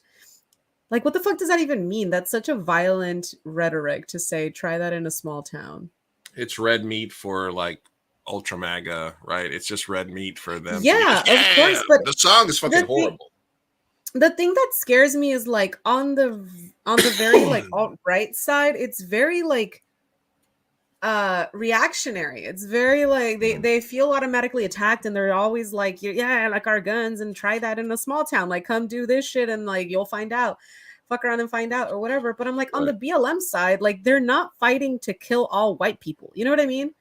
They're not fighting to shoot you down. They're not fighting. Like, it seems like one side is very violent and the other side is just trying to get normal as rights. Bonzo has a hold on. Federal problem. They don't care about lifting us black people up. They only want to use anger to bring us down further. That's all very open-ended though. So Bonzo, if you want to elaborate, I would listen. But that's also very open-ended. What do you mean by use anger to bring us down further? What do you consider down further? What do you consider anger? Are you talking about rioting? Are you considering rights? Are you saying murder by the cops? What is down further and what is lifting us up? I just need more definitions because more context, because there's a lot of words that are like, they took our jobs and I'm like, okay, what does that mean to you?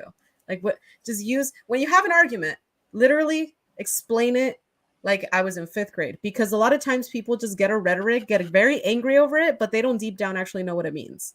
What does that mean to you? I mean, I agree partially with what you said earlier about there's crooks involved with all these movements. There's always like, there's got to be, there's something. So there is something where they'll take anger and try to amplify it and try to get it as a stuff. There's also probably agitators that wanted to. Yeah, like there's also agitators. I was just gonna say, sorry, you continue. No, he didn't apologize. He basically is saying, like, if you guys get mad because I use real footage of real rioters and Antifa, blah blah blah. You know what I mean? Like he's digging in. He's doing the right wing grift. Like he's basically like, not that I want to get into a whole like what BLM is and what it isn't, as a movement. Yeah.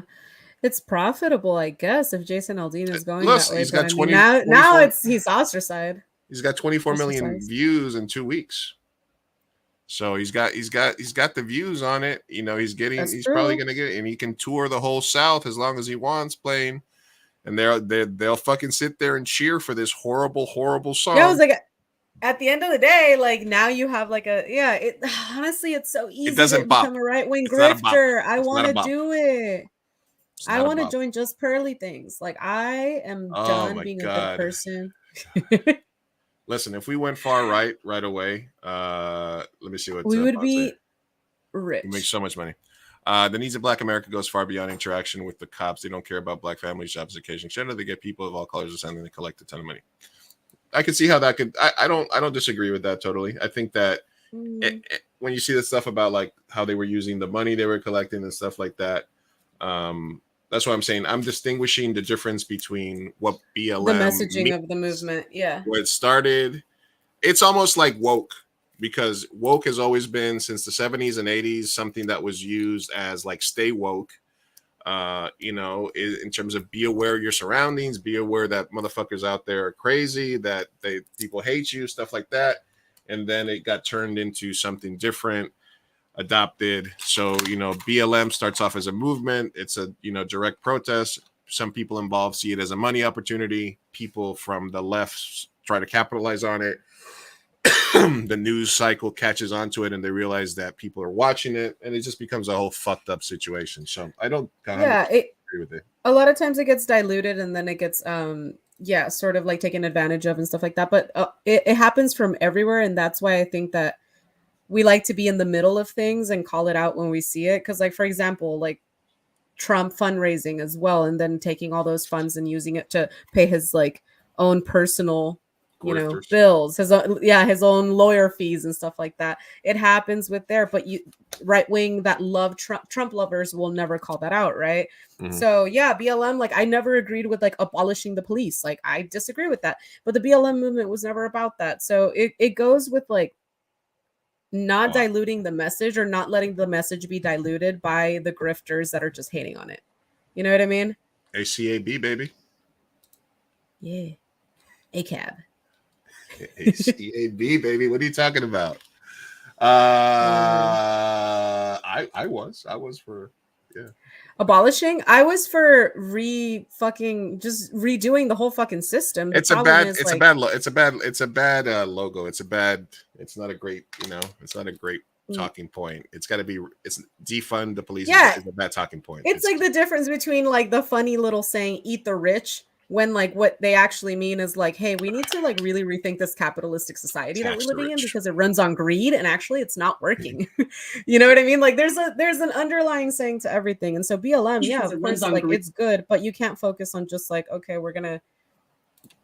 there's a few bad apples and therefore we're gonna hate on them. That's why when we talk about the right wing, we talk about the far right, the grifters. We don't talk about people who are actually like maybe libertarians and care and just want small government. You know what I mean? Like there's good conversations to be had. And just focusing on like us versus them doesn't help anybody. It doesn't progress anything. All right. All right. That's my this take. is something that I heard. So are you aware of Gideon? Oh, Gideon, the YouTuber. Gideon. I've heard of him. I've never watched him. So basically, is he the pranker dude? Yeah, he did a video where he said he had like he couldn't sleep, so he went to a WNBA game and he bought tickets in the front row, and basically he like started yawning and falling asleep in the front row of a WNBA game, and and then people got mad at him. He got kicked out. And essentially, it started off as a prank, and he tried to say like, "No, I wasn't really." He staged himself sleeping through the NBA. It may now be banned from all NBA events. So they kicked him out of WNBA, and then they said, "We're going to ban you from all NBA events." So, is it misogynistic? Is the first question. Absolutely, yeah. I don't see how else it could be taken.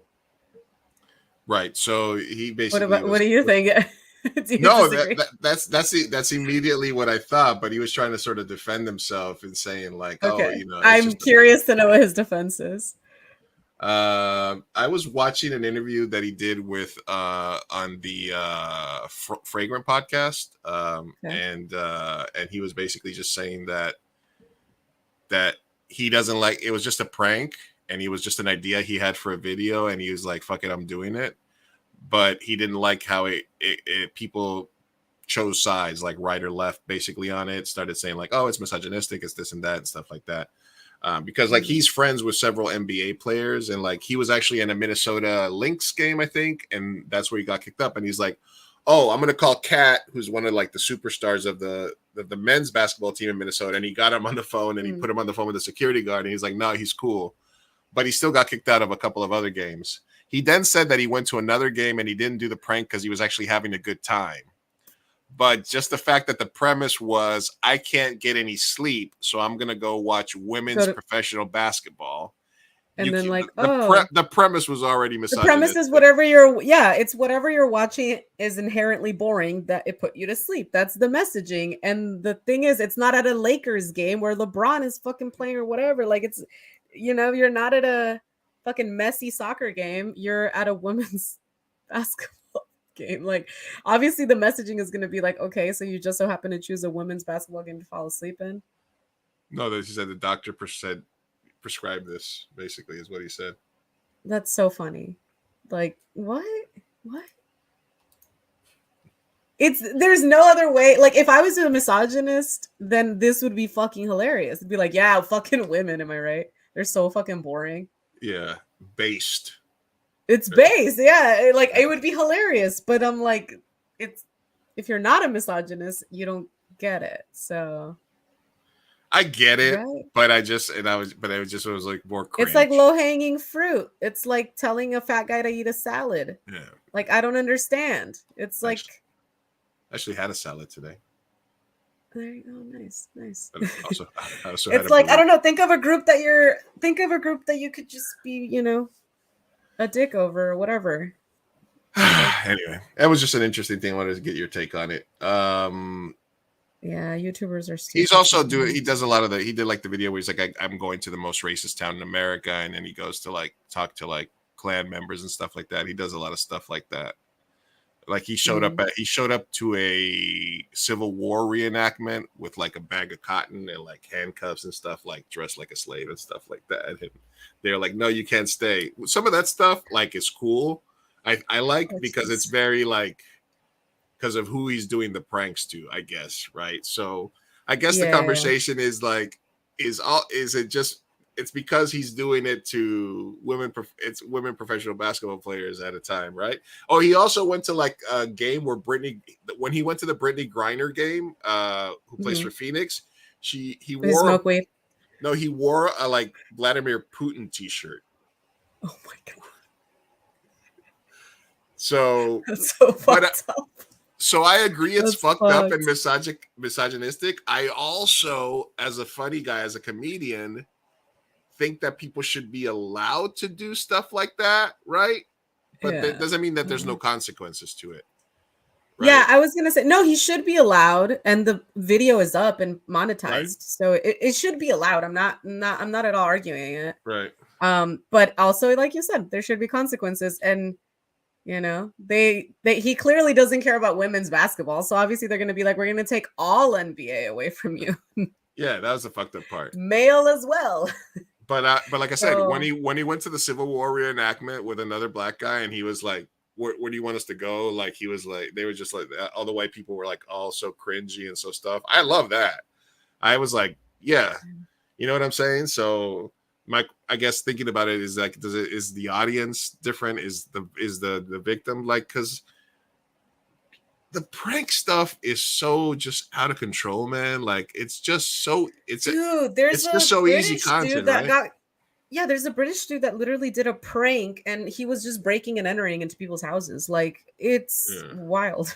That's kind of like where this try that in a small town thing started, because when that thing happened, he's like, I fucking wish they did that here, and you know, fucking pictures of your guns and stuff like that kind of shit. Yeah. Yeah, no, I don't know what I was thinking there. I just thought it was really, really funny. There's guys that have gotten shot and killed fucking doing pranks. And then there's like the reverse pranks where you think you're getting pranked, but then they're like, oh, I want to give you $1,000. And it's like, oh, okay. Or all this other shit. Like, I don't know. I just feel like what? Okay, you're walking in the gas lamp, or you're walking down like 3rd Avenue in Chula Vista, and just somebody just has some awkward interaction with you. It's like, would you rather have $1, or would you rather me give you $5, or you listen to my demo tape? And then you're like, what am I supposed to do? Or, you know what I mean? Like, what would you have that? Has that ever happened to you? Like, where somebody's pranking or doing stuff and they approached you, or how would you feel about that? So I love that you bring that up, because I was actually recently watching FouseyTube, which, if you know who he is, he's a very like fucking like, he started YouTube a long time ago and then he fell off, but he's like, he started with pranks, and he actually recently admitted that all his pranks are faked. He was like, I always got the consent of people, they always got paid, and they always knew it was coming. And yeah, and so I think that prank channels honestly should be faked. Like, there's just no way. If you're gonna victimize someone on the fucking street, that's harassment, and they should be able to sue you. They should be able to punch you. They should be able to kill you if you're, hitting them or doing something violent. I'm not justifying violence for violence, but what I'm saying is, like, the consequences for running up on a random person, you're gonna have to live with that, right? Whereas if you tap them on the shoulder, you're like, hey, this is what I'm shooting a video. Here's $50. Like, do you want to participate? Yeah, sure. All right, cool. And then, all right, and action. That's totally different. And I think that if someone on 3rd Avenue came up to me and said it like that, I'd be like, all right, cool. I consent. Let's do it. Cool. If they just ran up to me, I might sock them in the face. I might spit on I might throw a drink in their face. I don't know. I get very angry. I don't like that shit. I don't put up with drunk people just being violent or annoying. Listen, this was back in the day. There was something called bum fights where people and they would sell the videos afterwards, but they would find homeless people and give them $100 each to fight each other, and then they would make thousands and thousands and millions of dollars on the videos and sell them. So there's always been a thing. I get pissed off when it's the one where it's like a fake bicycle or whatever, like a bicycle that's going to fall apart, or that's going to, like, poke you in the ass or something. And they're like, oh, or the bicycle's tied to something. And then they clearly pay homeless people to go, hey, listen, I'm going to film you. Go steal that bike or something like that. So I think that part of it is fucking horrible. I mean, listen, there's some pranks that are like not mean, and there's mean, and there's pranks that are mean. I'm just like, just fucking read the room and don't be a dick. I don't know. I just feel like it's You know? low lane fruit. It You know what I mean? definitely is, but it also gets so many views that it's like it Yeah, it's gets they're just doing again, it it's just for gets the content, the clout, all that bullshit. yeah, it gets It's- reinforced, and then it's like people are just being assholes on the street. All right. I don't know. Let's keep it going here. Let's keep it going. How are the tabs going? I'm closing them as we go. What does TikTok hate? I don't know, millennials. How is 61 years old problematic? Okay. Age gaps between Tom Cruise and his female co-stars in Mission Impossible verge on problematic. God damn it, you fucking Gen Z. We can't go an episode without talking about age gaps. I feel like that's our thing now. Okay, let's do it. What's up? Fucking What's Gen up? Zers are just so fucking triggered by this shit, man. 61 and 39. So there is some context to this. Okay. But basically, Tom Cruise is 61, and his co-stars in the new movie were like younger. It was like semi-romantic relationships. Obviously, Tom Cruise is in incredible shape, Ew. right? Uh-huh. He's in stuff like that. But is 61 and 39 a problematic age gap for you? No, not really. Here's the thing. Is it a problematic age gap when dating in the real world? No, not at all. That's whatever. 39. Fine. Whatever floats your boat. But in the context of filmmaking and how women get cast at like, you know, just constantly or younger and younger and younger, and men kind of can go about being older and older and still get really young co-stars. With all of that context, I can see how it's a little annoying. Yeah. Is it problematic? Probably not. I think the problem with casting I still don't think it's problematic. Yeah, this was the comment that said it. I think the problem with casting age gaps is the whole women don't get certain types of roles when they're over 40. Exactly. That's where I'm like uncomfortable with. Yes. As bad as Matrix Revolution was, it was kind of refreshing that a male lead in his 50s had a love interest that was also in her 50s. Yeah. Very nice. Yeah, exactly. So I'm like, is it problematic? No, not really. It's I have a problem with the casting more than anything, just because as an actress, I'm like, that sucks. But Yeah, no, funny enough, you only really got close like 10 more years to be in a Hey, movie. baby, I can be Tom Cruise's, whatever the fuck, Right. What were you gonna say? At 61. Well, I'm friends with someone who is 25 and her husband is 55. So there's a 30 age gap. And I did the math the other day, and I was like, so when he's 70, what, 5? Right? Okay. She's gonna be 45. Show your work. Show your work on the page. Right? Minus the carry the 2. And then I was like, holy shit, that's a huge difference. Yeah. Because he's gonna be in diapers. He's gonna be in diapers. It's gonna happen. Yeah. It'll be interesting. I don't know. Right. But yeah, 61. That's like near diapers. Right. And she's 39, which is not that. 40 is the new whatever the fuck they say.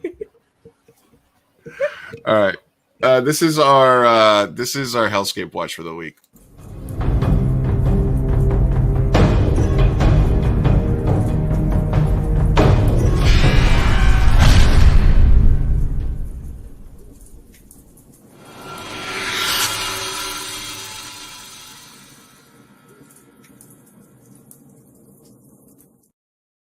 Actually, a lot of this week's topics could be Hellscape Watch, but Nebraska teen who uses pills to end pregnancy gets 90 days in jail.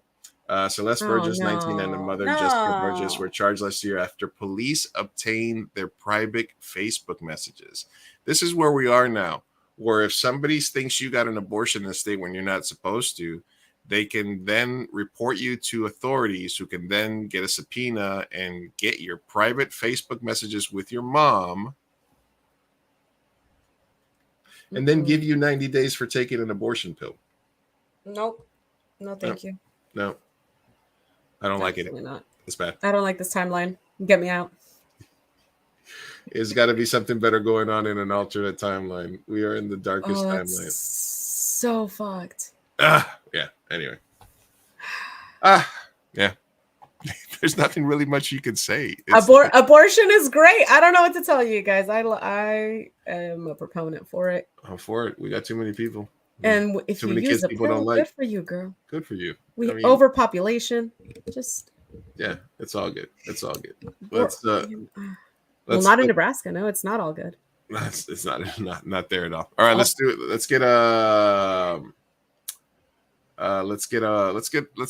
Let's have a little hopefulness for the future after that. Hello, everybody. My name is Brady Gillum. I'm going to be a senior this fall at Carroll Senior High.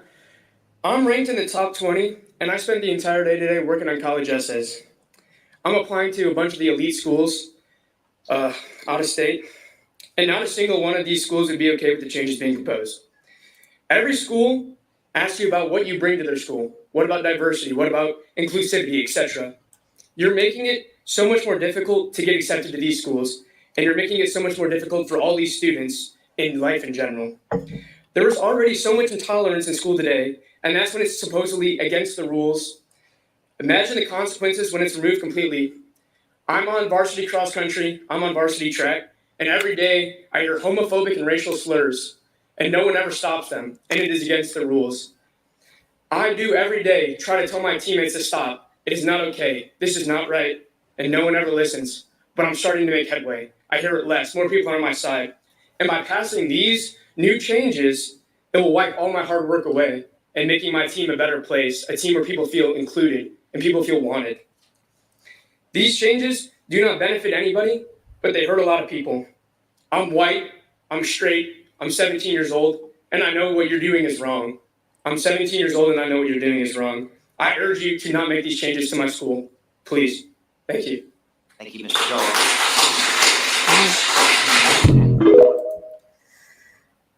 That was amazing. The changes were all gender protection. What was it? The board voted to remove all gender-based protections and against racial and sexual religious harassment. So basically, what they're saying is, harassment is harassment. It's still on you can't harass somebody, but they're just trying to make it so that it's the same. There's levels to harassment, right? It's obviously different when you bully somebody, and when you add their race, their gender, all these other things to it. It's obviously a different thing. Yeah, it's a different thing. It's a different thing. What a brave boy, though. That's awesome. You know what sucks is they probably didn't even take him seriously until he said, "I'm 17. I'm a cis white male who's straight," and they were probably like, "Oh, I'm listening now." You should have led with that. Yeah, you should. No, but kudos to him. That's awesome. Absolutely, good for him. I mean, you gotta give you a little good with the bad, right? Yeah. All right, let's do it. Still sad though. No more politics. Let's. No more politics. That's fine. No, I'm politics out today. There's a guy who spent $14,000. There's a guy who spent $14,000 to get himself a custom collie suit. What? This looks like animated almost. Is this real? Yeah, it looks like AI. I don't think it is. There's no way that's real. It looks like a robot. It's a little robot collie. He's a guy, and he made himself like a custom collie suit. He wanted to be a dog. That is so weird. So he's a perfect guy for you. He's like, Brad. He's a 10, but he does this. He's a 10, but he's always in his $14,000 custom made collie suit. Dude, what the fuck? I was talking to my friend about bronies earlier, like the My Little Pony people that like dress up like them and have like fetishes and stuff. I was like, absolutely. Oh. Yeah. Because my friend is one of the animators for My Little Pony, and then I didn't know bronies existed, so I immediately messaged him. I was like, "Bro, did you know about bronies?" He was like, "Yeah, they fucking sneak into the studio. They have like doxed us, like a bunch of shit." I was like, "What the fuck?" They harassed them. It's crazy. Bronies are crazy. This is one of those things I did at Comic-Con. Supposed to look like you're exploring stuff. It's like, that's awesome. Okay, there you go. That's me. How was Comic-Con, by the way? How was it in the sense that like was there were? Did you notice a difference in lack of celebrities and the just the halls, the all of it? What did you notice? What was the major The main differences? differences at Comic-Con for me was that, and that somebody else had brought it up, and I agree with it. I think it was David that brought it up, and then when I thought about it, I was like, yeah, is that there wasn't that many people lined up for things as in previous year, because you would go there Wednesday, you'd see Thursday, and they would have these elaborate line setups where all the way into like the behind the convention center, you know what I mean? Like where it would be huge lines of people, and they would be lined up for something that was happening like Saturday, right? It was Thursday, and they were lined up because they were going to spend all day there, and the next day, and the next day, because all they cared about was getting into the Hall H panel for The Walking Dead, or the Hall H panel for Flash, or for something like that, right? So that was the main thing that was missing. There was also very few celebrities that were brave enough to go. There were some that went. Those that could legitimately say that they were promoting something that wasn't film or TV related, I guess. Like Jamie Lee Curtis was there promoting a book. I sent you some pictures of some of the actors that I met, but they were there for like other things, for video games and other things. So technically they could be there. So I think that was the major difference for me, was outside seemed a lot more crowded. There was a lot of people on the streets. I'm sure that all of these people that had already bought tickets and were already planned to be here were looking for other stuff to do. And the convention floor wasn't as crowded as on peak years. I did see that there was a lot more movement around like small press and artist alleys, because there was less, celebrity looking. So people were actually, I think people were just finding little stuff to look into and to sort of geek out about and to learn about. So I think it was probably good for the vendors and good for like small artists and stuff, Yeah. I was out there meeting people, giving out mi gente stickers and stuff like that. And just trying to meet up with people and stuff like that. But mostly I just, this was all just meeting up from friends and going out for drinks and dinner and stuff like that. Oh, that's awesome. Yeah, it seemed a lot more like close knit, and yeah, not as much crowds. But I only went one day, so I wouldn't know. Yeah, you're a horrible person. I know. So, Well, hey, it was my niece's birthday. Shut up. I had a valid reason, sir. Speaking of which, and we only have a couple more stories here that I want to get to. Right. The Stephen Arnell.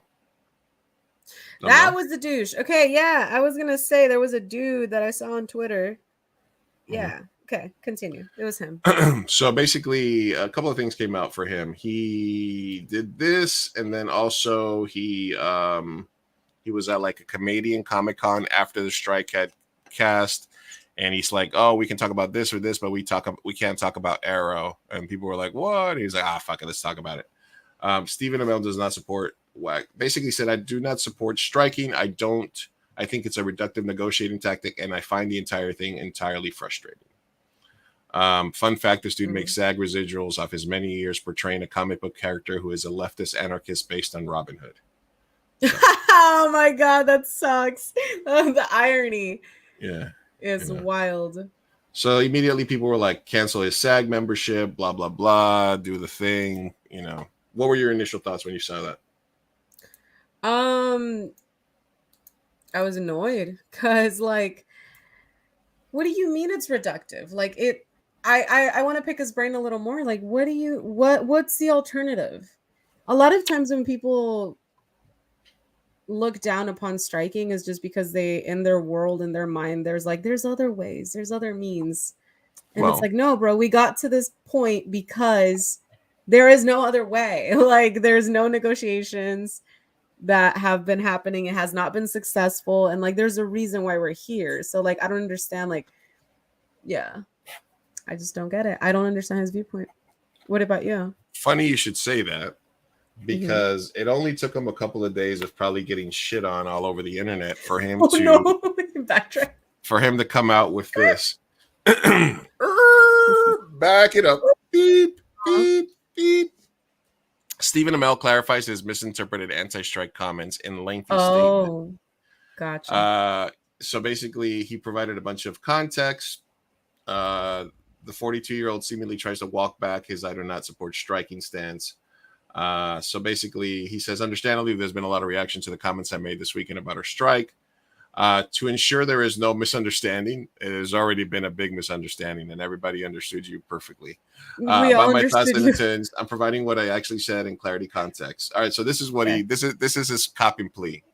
Amel then breaks down each of his quotes. I support my union. I do, and I stand with them. This doesn't need much clarity, blah, blah, blah. I do not support striking. I don't. What this means in full context, I understand fundamentally why we're here. My off-the-cuff word of support is clearly contradictory to my true feelings and my emphatic statement that I stand with my union. Of course, I don't like striking. Nobody does, but we have to do what we have to do. I think that it's a reductive negotiating tactic, and I find the entire thing incredibly frustrating. In full context, I'm an actor, and I was speaking extemporaneously for over an hour.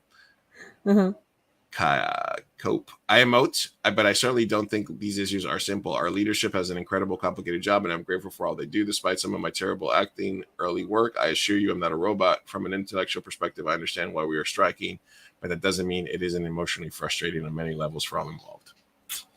All right.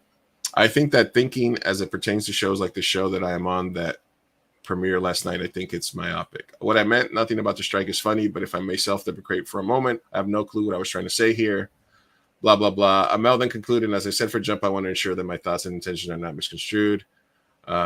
This situation reminds me of a proverb, the road to hell is paved with good intentions, but apparently after reading a limited out of commentaries, a place many would like to me to visit. However, at least for the foreseeable future, I choose to stand with my union. When you see me on the picket line, please don't whip any hard fruit. Oh my God. Okay. Well, listen, we sit here and we talk for 3 hours, and a lot of times we say some dumb shit, but it's never this out of context. Jesus. Like, what I mean by that is, like, clearly he said what he felt. Yeah, and then a few days passed, and he was like, whoa, let me clarify, because I'm getting a lot of hate. This is how it comes off. It doesn't come off like, what do you mean? You said it's frustrating. It just comes from like a place of like privilege where you got paid, you got yours, and you're annoyed. And I get it, because when you're at the top and you see people bitching and stopping, you profiting, it's annoying. But you're not at the bottom. So now you got a few days of hatred because you saw how fucking dumb you sounded, and you're, backtracking, which, hey, I'll take that versus doubling down. So I still think it's highly dumb, but like, all right, I'll take that, I guess. He clearly knew he fucked up. Oh, yes. And I don't believe him for a second, but good for him. That was definitely his PR firm. Yeah, they were like, dude, fucking backtrack now. Like that word that he used, like, extemporaneously, whatever the fuck that was. I'm like, sir, that's your PR team. It's a big old word salad that he was trying to. Yes, that's like Ari's team being like, hey, break up with that guy, at least publicly. Yeah. I want to dive into this maybe next week, because it would kind of be like, maybe we'll talk with Nelson and Fanny from Idea. Yes. I believe we'll do but it's basically about the SAG waivers that are out there. So film production is still happening for movies that got SAG waivers, like movies that are A24, movies that were basically, what it means is if the studio or the production company is agreeing to everything SAG-AFTRA is asking for, they're like, yes, if it was up to us, we would accept your terms right now. So they have a deal directly with SAG. They're like, whenever the new deal gets passed, we're going to abide by it, but we will pay exactly what it is that you guys are asking for, right? So a lot of these films are getting SAG-AFTRA waivers. Anne Hathaway and Matthew McConaughey's film had a waiver. Some people are some people are coming out, and there's like 100 and something that have been given out. But basically what this means is that studios are still getting stuff that's coming down the pipe. You know what I mean? So it could, in theory, allow them to drag the strike on longer because they got more new stuff to release, et cetera, et cetera. So I want to get into it a little bit deeper next week. But any thoughts on that off the top there? I don't know. I need to do a little more research on all the fine print of that. But like, I don't know. Do you think it feels like a sort of like an out? Like they can just continue making films, but like, well, the thing is, like, I just want them to come to negotiations like already. But it just seems like this might be a way out without giving them what they want. I don't know. Yeah, no, I think it's like it's good that some people are still working, but mostly these are celebrity driven projects, right? And so that's true. I don't know. I just feel that I think the union would be stronger if they stopped work on these projects too. I know A24 puts out good movies. I know that they're like one of the good guys or something like that. But at the end of the day, it's still more content that the studios have to put out. It's still more content that's going to end up on Netflix or one of these other things at some point. So it does give Hollywood another revenue stream. From the union's perspective, some of the major points that they're trying to do are universal and not necessarily affected by the bottom line. The AI stuff, the things they're fighting on a larger scale. So they might think that, we want to keep people working. We want to do this. So it's kind of weird, but there has started to become a little backlash. And like Viola Davis, I think, had a SAG waiver, but she stopped her project. It's kind of like a weird thing to see, what's happening. Yeah. I'm curious to know what Fanny and Nelson are going to think of it. Yes. And let's really quickly talk about Fanny and Nelson, who are going to be our guests next week. Yes. Hi, my name is Fanny Grande. I am the CEO and co-founder of Avenida. I'm originally from Venezuela, and my whole life I've been a performer. I'll put this video right. I'm not going to play the whole thing, right? But basically, what's happening with them right now is they founded Avenida 7 years ago, and it's one of the first Latino-owned movie studios in Hollywood. They have a great production space in LA. They host movie festivals. They obviously work with some of the filmmakers that we met at the festival. They were one of the producers and filmmakers on My DACA Life and a bunch of other stuff. And now they're on WeFunder, and they're basically trying to reach a goal of investors in the studio. I'm going to invest a small amount, and kind of it's not even like you don't have to put the money up right away. It's basically like a pre-investment where you basically say they're just testing the waters on WeFunder, where they're asking, if we were to take the company, blah, blah, blah. It's, I want to get the full thing from them, obviously, but from when I looked at it quickly, it's like you put the money in WeFunder and then you say, if this launched, I would be pledging this amount of money, right? And then you would have a decision. Gotcha. And then you would have and then at the end, you would still be able to make the decision later on whether or not you wanted to help them with the funding. They're doing pretty good for a pre-launch.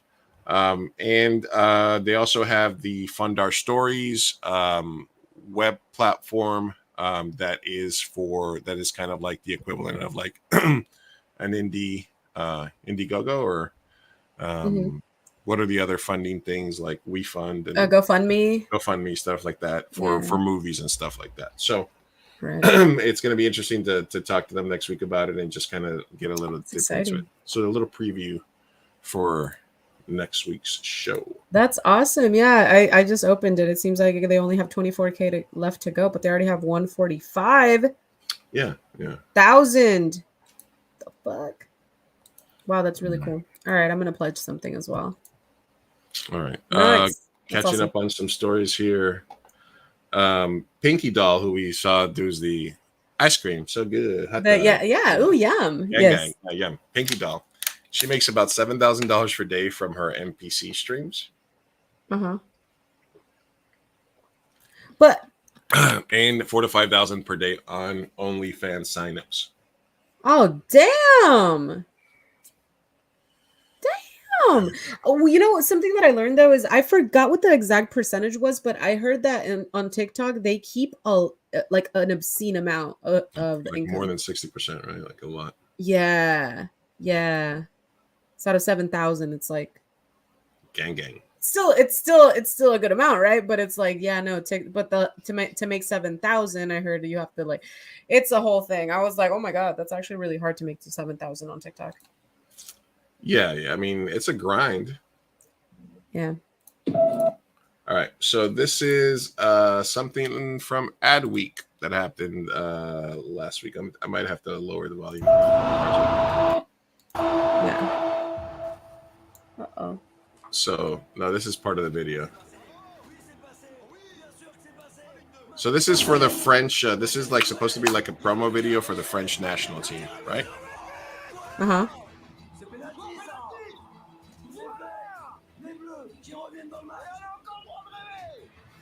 Okay. So it's just, what are you watching here? Soccer. Okay, got it. Right, we're watching a little soccer. Okay, we'll let it play out. Let's see. Everybody agree we're watching soccer? Football. Right. Yes. Football. Yes. Uh-huh. And who are we watching? It's fucking. You said French team, so I don't know French. I guess I saw Mbappe for a bit. Got it. Right. Only Le Bleu can give us these emotions, right? Oui. But except that's not them. Who are they? Well, we'll see right now. Oh shit! Aww. Oh, that's pretty fucking cool. It wasn't Mbappe. That's fucking cool. Nice. It was girl power all along. Oh my god, I love that shit. See, that's how you do a nice like fucking little commentary on misogyny. Because honestly, listen, that's why it pissed me off the guy sleeping as well. Because like women's sports get so little recognition as opposed to male sports.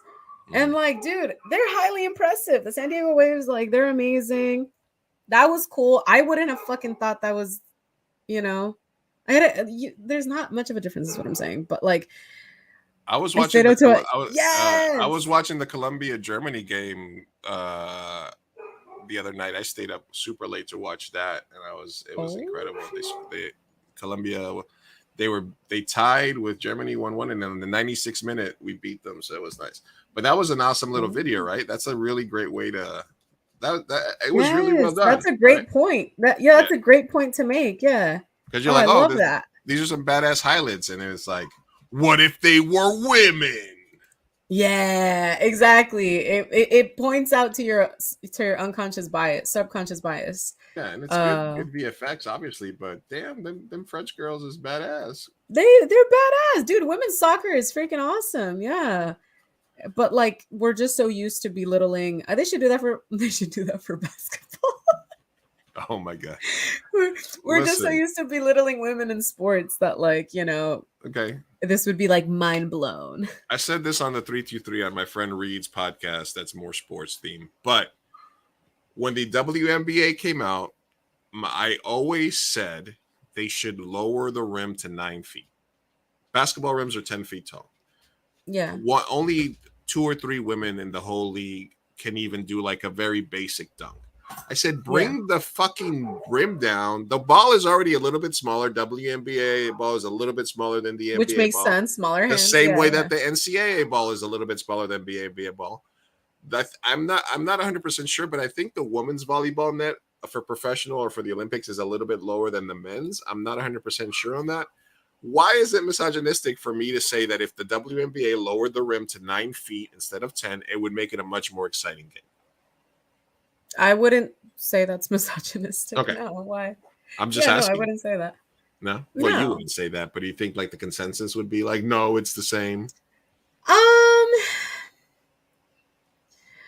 No, I mean, there's always going to be people that are going to get offended because you're underestimating what women can do or whatever. But it's also like, okay, well, if the average height of a female WNBA player is whatever height and versus the male, and we're using a higher fucking hoop, like, it's a good argument to be made. Yeah, it would be a more exciting game if you had these two broads like dunking on each other and stuff. Like it would it absolutely would. Similarly, like when you're doing any physical tests to get into like whatever, like like men have more upper body muscle than women, so when we do push-ups we are held at a different standard, and I think that's logical because we have boobs, we have more fat up here, it's harder to do a push-up. All right. So yeah, similar to that, I'm like, no, I wouldn't say it's misogynistic, but I'm sure that there's a subset of people that would see that and be like, you're underestimating women and blah blah blah. 2 hours and 3 minutes in, Sofia applies to be on pearly things. Look, I 100% agree. The thing, and I love the Women's World Cup. It's really fun to watch. It's really good soccer, but unfortunately, a lot of the goals are just hit it higher because the goalkeepers are not as tall as men. So it's a lot of yeah. You know what I'm saying? Just aim high for all my women soccer players. Basically, aim to the aim high. Because they're shorter. They're shorter. I'm sorry. It's just a fucking fact. What did you think about the USA game last night, Dizzy? Because they were getting a lot of shit. I mean, the USA women's team is usually like a machine. And I guess the backlash on them has been that they're not singing the national anthem loud enough. And some of them are, and then there was some that were kneeling. Remember, like, the U.S. women's national team has been very woke, for lack of a better word. Like, they were definitely at the forefront, was trying to fight for equal pay with the men's soccer team. If you compare the success of the U.S. women's national team to the men's, it's no comparing. The women's team crushes them. And they also were very outspoken during like Black Lives Matter and stuff like that. Like, they were kneeling during the anthem. A couple of their players very outwardly gay, and sort of, so that there's a backlash that's basically saying that they are not committed enough, that they're more individualistic about just being famous and taking selfies with the fans and dancing, and they're not taking it as serious. Okay. Yeah. Why are they politicizing? But why does it have to be political? Because my thing is, another thing is like because they're not winning. Because they're not winning. Yeah, they're not winning. But also, like, the team that you spoke of before, when they were like a fucking like machine, there was a lot of other players that no longer play for the U.S. team. So I don't know. I just don't know what the politics has to do with their level of playing. It could be their training. It could be a lot of other things. I just don't understand why it's automatically. It's because they're woke. Well, I'm just it's because they didn't sing the anthem loud enough. Why? Listen, if you don't sing the anthem loud enough, if you kneel for the thing, and if you're gonna miss shots, of course. Yeah, no, but you win, then it's not a problem. But if you, I saw a news article the other day that said the U.S. Women's team doesn't sing the national anthem again. So they're paying attention to whether, like, when you see Mexico or Uruguay and their World Cup ups, they're like da da da da. They're out there. They're singing their heart out. You know what I mean? Because that's like, absolutely. I mean, they're not like crying. Like, a lot of times they're just like. Most of the time they're phoning it. But there's always a mix. But there's always some guys on there that are like, I mean, I know I pay attention when the national anthem plays, when I'm watching Uruguay or Colombia play to, Yeah. I think there is something to that. But in the US, where, they want to politicize everything, they're like, I don't support my racist ass country, so I'm just gonna sit here and go, right? Something like that. Is anything like you could, but like, for example, my thing is like, let's be more pragmatic about this. So Lizzie said Alex Morgan had many missed shots. So if we're going to talk about Alex Morgan's missed shots, then let's get down to like her training, her diet, her life. Like, why is she missing fucking shots, right? As opposed to, it's because they didn't sing a song. Like, what the fuck? Why does everything have to be political? Why is it? I don't think it's because they didn't sing a song. I just think that they're using that. They're using like their individual actions and stuff like that to try to come up with a narrative that the team is not as connected and not committed to America, and therefore they're evil. I'm just saying that. Maybe, and I mean, maybe the argument that could be made is maybe they're getting lazy at training or whatever. Maybe they're not being as strict because they have more of a celebrity. Sometimes that happens in Mexico. I know that does occur. They literally the Mexican team will fucking like hire hookers and get drunk because they can, and then they'll lose games and they fucking suck, okay? Because they're whores and they're party animals and they don't care and they are shit at training. And so we're just fun. We're just okay. The Mexican team sucks. But we know that it's because of that. We're never because like, oh, because they didn't sing a song loud enough. You know what I mean? Like, I'm like, what does that have to do? Do you think they'll Let's get out look into what they're doing off the field. Let's see what they're. Yeah, I don't. Maybe their celebrities hurting them. I don't know. Do you think they'll get out of the round of 16 in a World Cup during your lifetime? Do you what? That they'll get a. Do you think the Mexico national team will get out of the round of 16 in a World Cup? Oh, that is in my lifetime. If I live to a very old age, yes. Okay, but you don't think you're not too confident about it. Absolutely not. You're not too confident if yeah.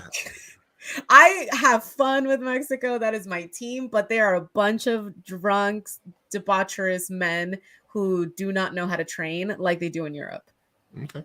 Sadly, it just goes down to training and sad, so sad but true. So I'm like, I would look more into like their habits in that. I'm like, maybe they're, Yeah, we can all dream. We can all dream.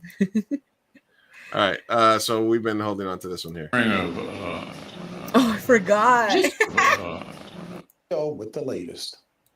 And a string of Just a few moments into his weekly news conference, Minority Leader Mitch McConnell stopped talking mid-sentence and froze.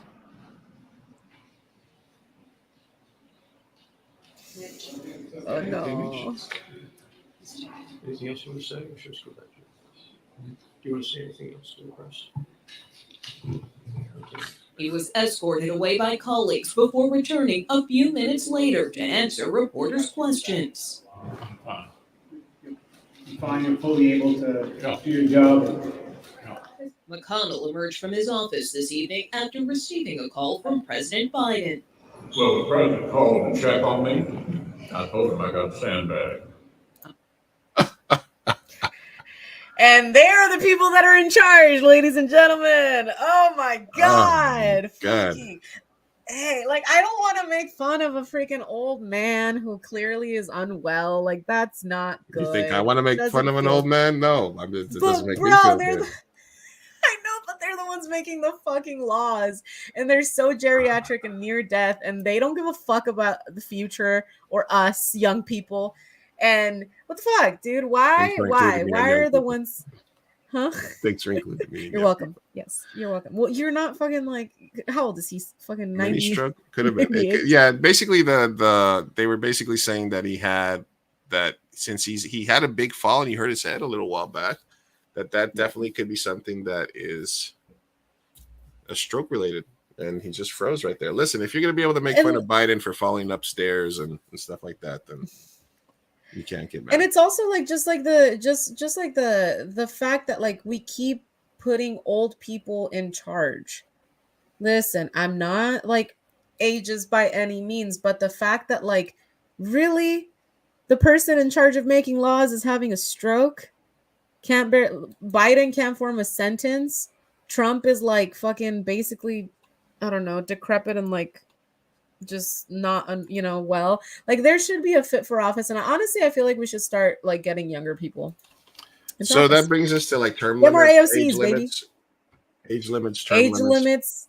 Yeah, we should probably rethink that. Also with the Supreme Court, like I don't understand why it's a lifetime. Mitch McConnell, Joe Biden, they all need to go. They all need to go, man. Clean slate.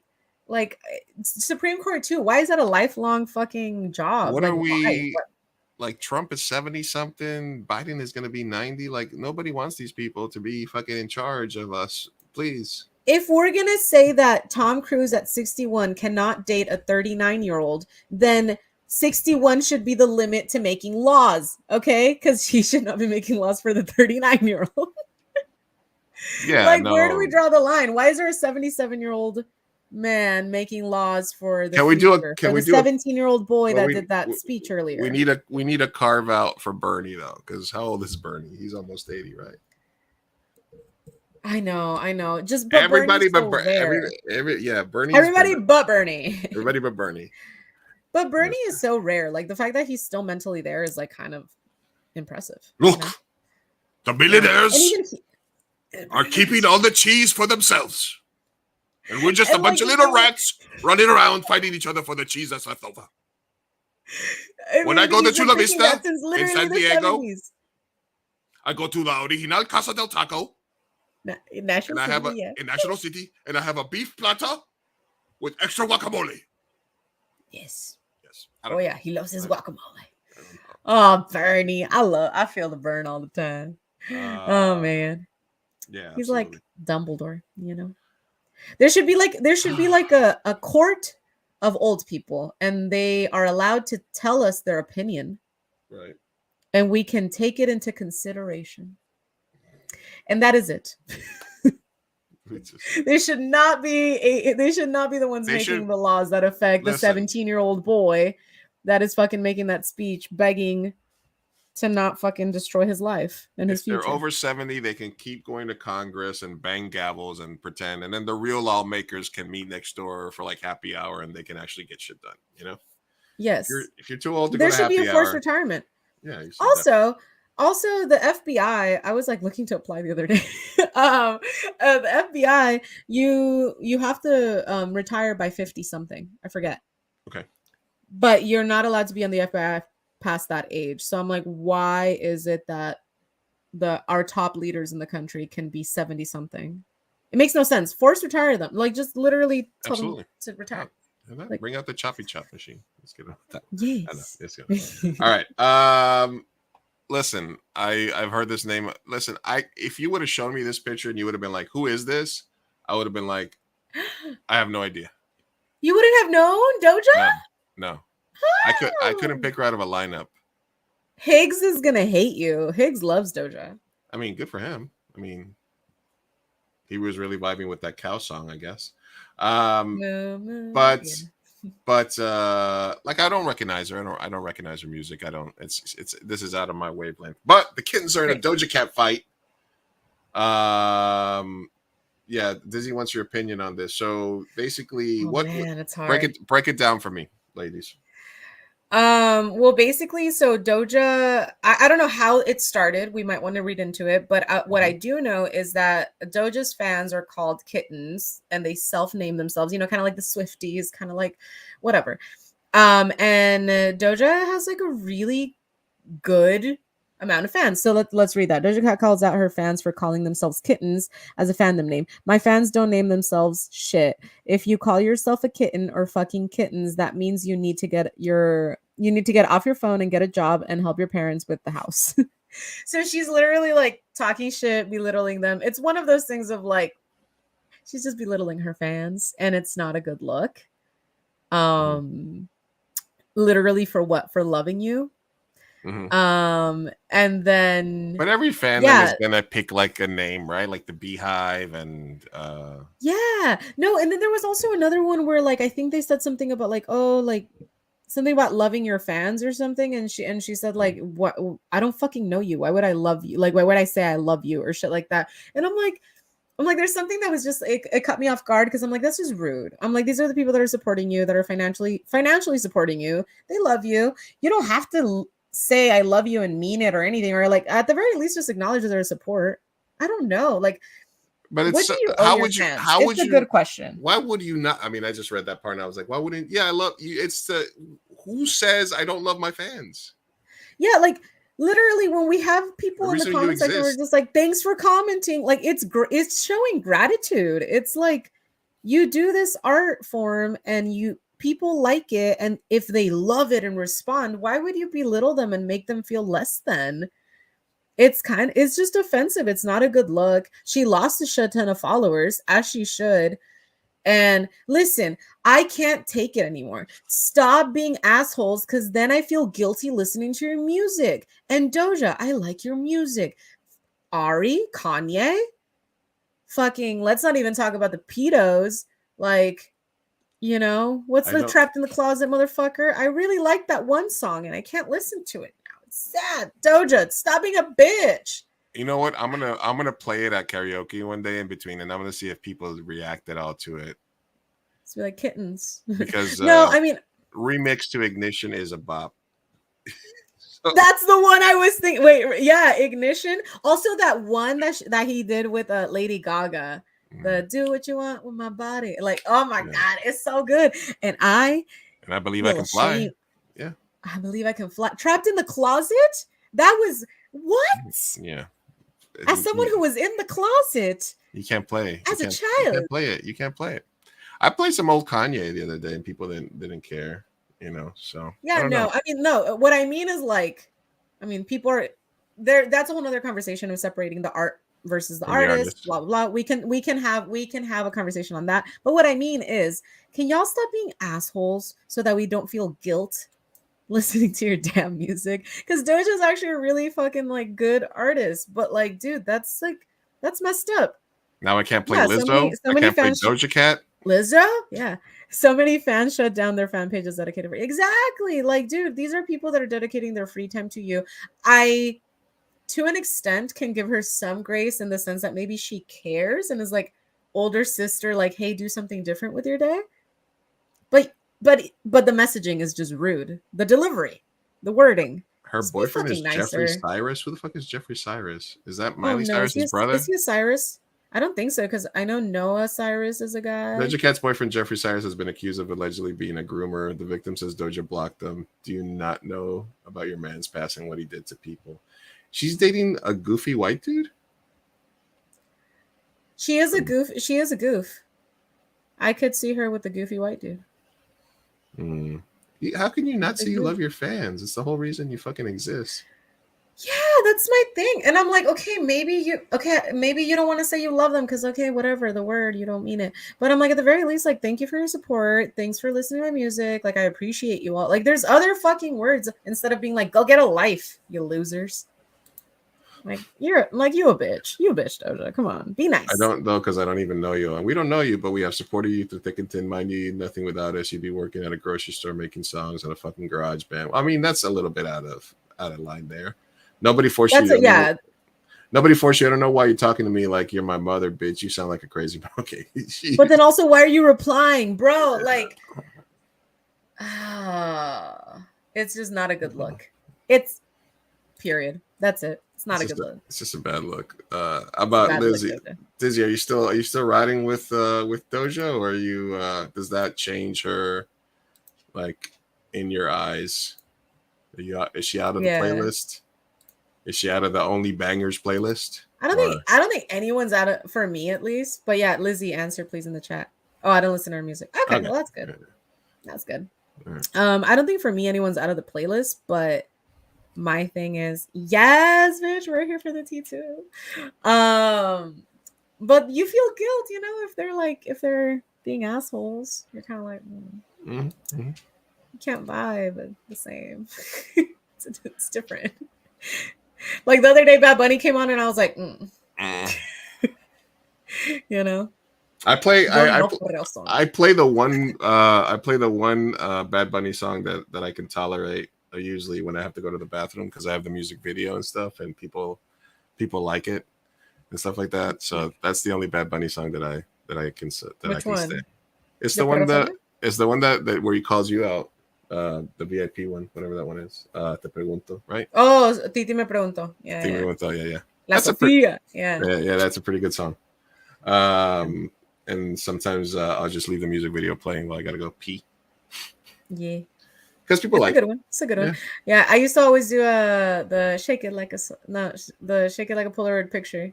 Hey ya, because it's a long ass fucking music video. That would be my P one. That would be P one. Okay. Excellent. If Hey I was on, I was in the bathroom. But I have started to get people like with stupid ass requests and stuff like that. Like, hey, can you play this? Again, I'm like, no. We're doing karaoke. Sorry, it's not DJ night. Oh yeah, I hate when they have requests. Sometimes I would be nice sometimes, but it would piss me off too. Because sometimes they'll be like, because somebody was like, hey, can you play Juicy in between the next songs? I was like, yeah, I can do that. You're like, I would like to hear Juicy. I like that one. Yeah, I like that song. Yeah. All right. I don't know if we're gonna save this one for next week. Maybe. What is it? Let's just. Do we have? Well, how many no names ways? Because girl, I ain't trying to get into the third hour. Three. You have three. Okay. We'll save this for next time. But there's a whole conversation I got a about film. pack for NorCal, baby. Who needs film critics when studios can be sure influencers will praise their movies? Let me link this in. I'm gonna put it in the chat so you guys can see it, and we'll just we'll pick I also up want to dialogue. talk. I want to delve into Barbie, but we could do that next week. Oh, Barbenheimer. Barbenheimer, baby. I've only watched Barbie. I haven't seen Oppenheimer, but I think I'm gonna watch it this week. So we'll talk about that. I might watch Barbie for a second time. Really? Well, it's only because that's what the friends want to watch. That's just what the people want to see, you know? It's what they Oppenheimer isn't necessarily the biggest party movie.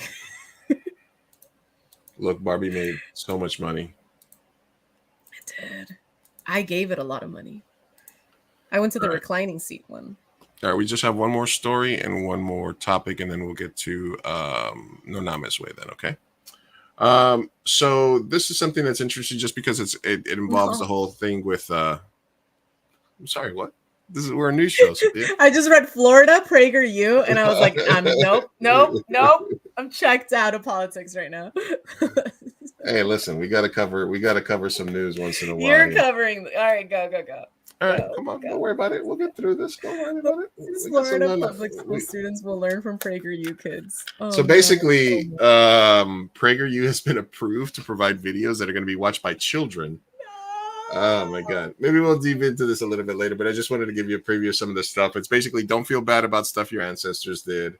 Capitalism is the best. No. This one is about a kid that Mateo backs the blue. And he's like, but it was so horrible. It was like basically like Mateo's parents came to this country and applied for green cards. And after a few years, they got in. And I was like, no, bitch. They were on a waiting list for 20 years and came here illegally because you can't wait for fucking 20 years. When you're surrounded by violence and you have to leave, you leave. You don't go through the proper channels.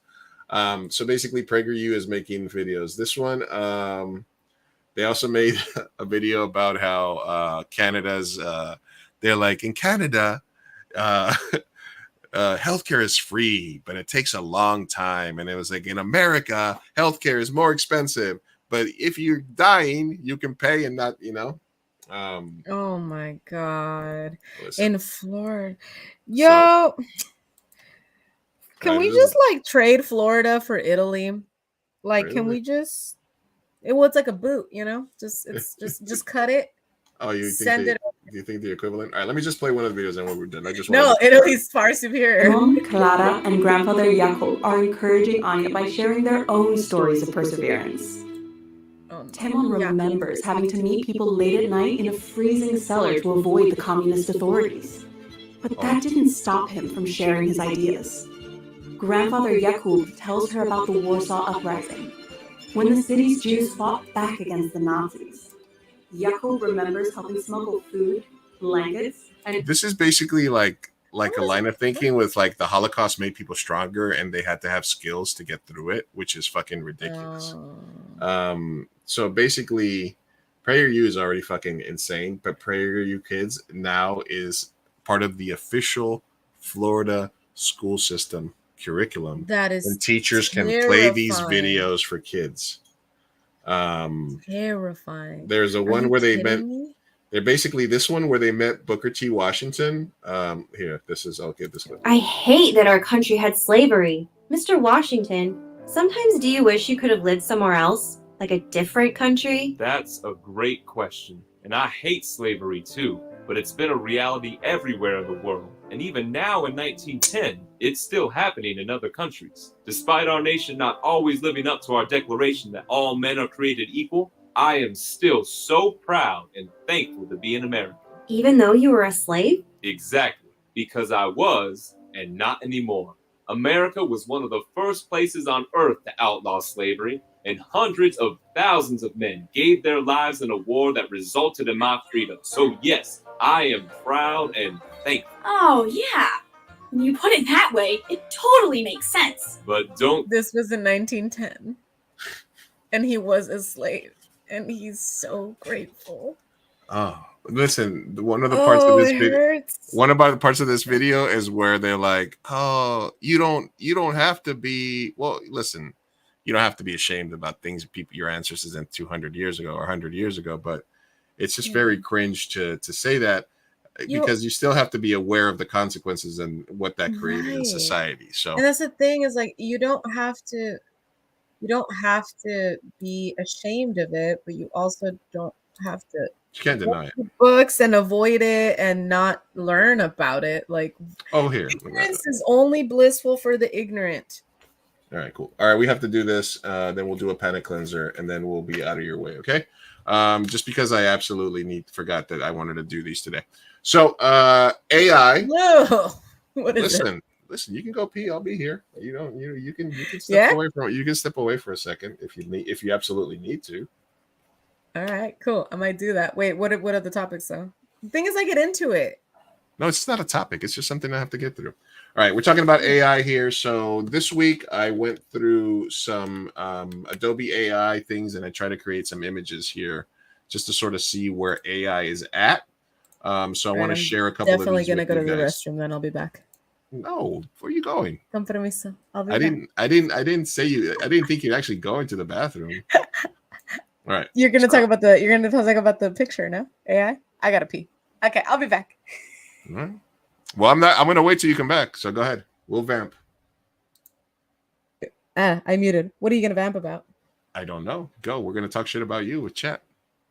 All right, cool. Talk shit. Goodbye. All right. I'll be back. All right, hurry up. All right, chat. Let's talk shit about Sofia. What about them eyebrows?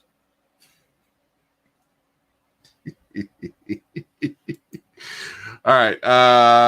Okay, so here's something that I wanted to, let's see. Is there anything else that I wanted to cover that Sofia's not here for? Let me see.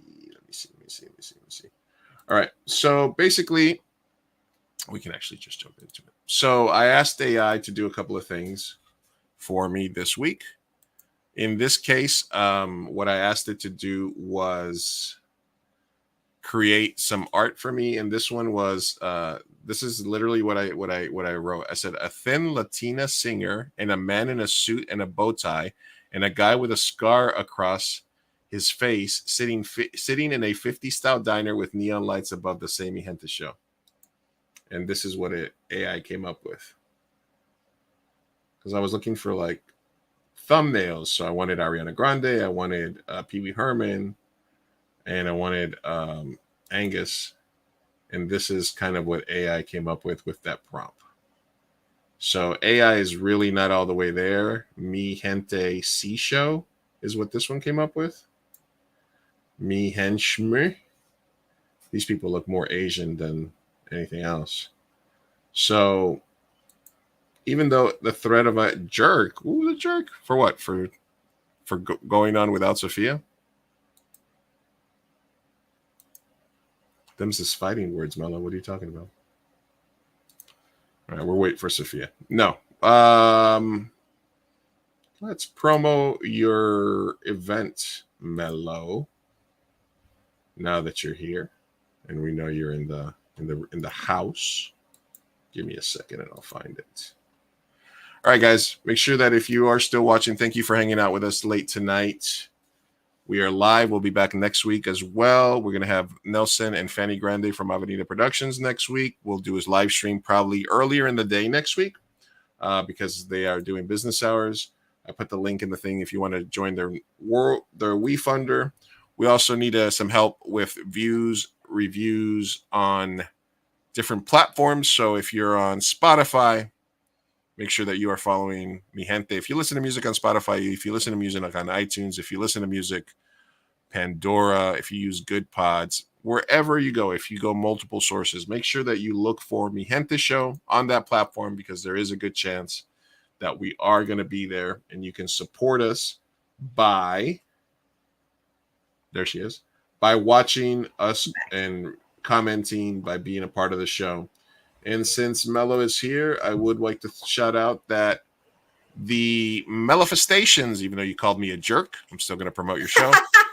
Manifestations, new artwork by Melody de los Cobos is going to be a combination of that, an art show, and her 40th birthday celebration.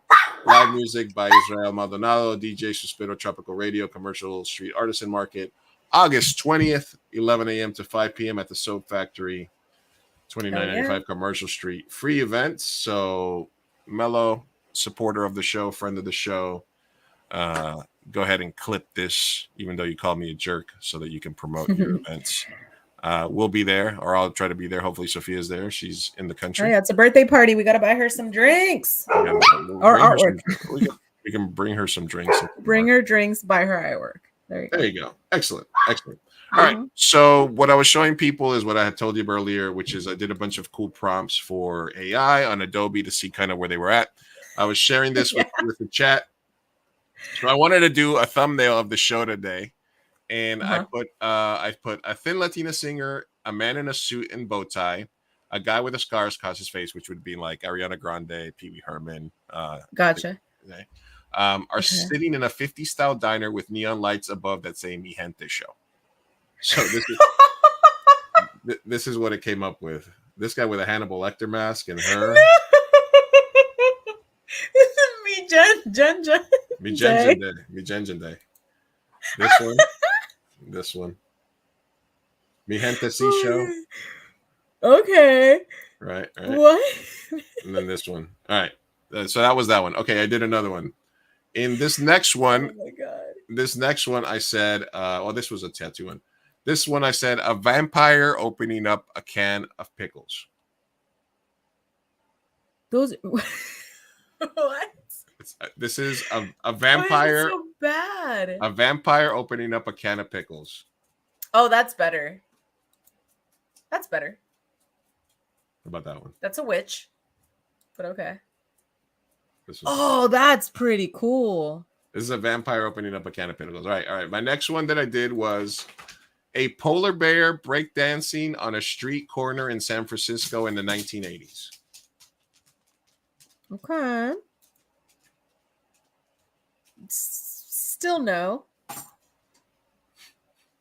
What the fuck is happening in the back? Wait. I don't know. This is a street corner in San Francisco in the 1980s, I'm assuming. It's just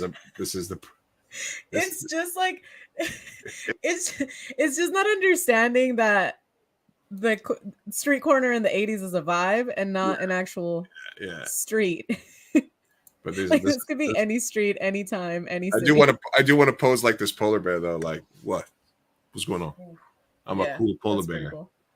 All right. An anthropomorphic burrito at 2 a.m. with a gold chain and a boombox. I kind of like that's kind of cool. I'm not gonna lie. Yeah, I like it. Yeah, I was like, because it was always a 2 a.m. burrito, so this is like the 2 a.m. burrito. The gold chain should be around his neck, but instead they made like his arms gold. That's what I was wondering. Yeah, and then gold the boombox. Where's the gold chain? It's kind of gold too. All right, it also did the boombox is a chain, maybe. This monstrosity. No. Just no. Then that's weird. This one is weird because there's way too much. What? Yeah, it's like they looked at the chalupa and Taco Bell, and they were it's like, got way too much corn. This is like Tex. That's corn. That's what that is. This has got to be corn, right? This is corn. This is like no. This is like a Tex-Mex burrito. It's very weird. It's not even a burrito. It's like a taquito in a shell with some corn, and then this monstrosity. What the fuck is that? Which is like it's like a quesadilla house with like a weird frog face, guacamole lips. Yeah. Anyway, so that's what I'm noticing. All right, this is another one that I put: a mechanical polar bear with red lasers coming out of his eyes, spinning records in front of a giant crowd of anteaters in a warehouse with disco lights and smoking filled the room. What the fuck? That's Oh my god. Oh. I really like this picture for some reason. This one looks sweet. I don't know why. It's a giant mechanical bear with red lasers. And it looks like everyone's just staring at it. Yeah. Spinning records. So it was supposed to be like a mechanical polar bear DJ. Okay. But And then this guy, they actually just they got the red lasers. And That was sort the of only one that got the red lasers, and it's not coming out of the and eyes, it's not but even close eyes. enough. And this one also polar bear with the red laser sort of Interesting. behind it. Oh my god! All right, and I think I did one more. This is the one that I did today, this one was thumbnail. this was the thumbnail for tonight, and this was a man and a woman sitting behind a news desk in a very modern looking newsroom with TV cameras, lights, and a bunch of dogs running around aimlessly. So there was no dogs in this one. What? But they did make them look like they were like melting. Yeah, their faces are weird. Weird, yeah. This was another one. They actually have a dog in this one. A dog, yeah. What is that face? Yeah. The lady in the middle. Oh, no. Mm. Oh, there's a little dog in the corner, though. Yeah, if you can call it a dog. And then this one. Yeah. All right. I guess the thing is maybe AI is not ready to take over yet. I mean, no, I think we're safe. For the moment. Safe. It's not that we don't want to think about it too much. All right. So you peed. We are safe. All right. Yes, I did. I refilled. I'm happy. This is great. Ready for the cheese man. All right. I'm gonna skip this last thing that I had then for us. We'll save it for another day because I don't know how long it's gonna take. Yeah. All right. Pretty long-winded. No, not us. All right. No, never. Never. Now it's time for No names way. No names way. No names. Let's do it. All right. What do we have? All right, we have all right, this one is from Esteban Julio Ricardo Montoya de la Rosa Ramirez. Oh my god, I love that. Do you know that reference? Esteban Julio Montoya de la Rosa Ramirez. Where is that from?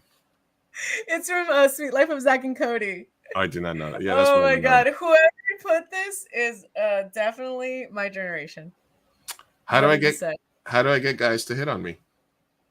Ooh. That's it? No context? Are you a female, male? How old? What? Oh, you're my age, definitely. That's a question. Yeah. Guys are very simple, and they usually, I don't know, they just hit on. I don't know. Okay.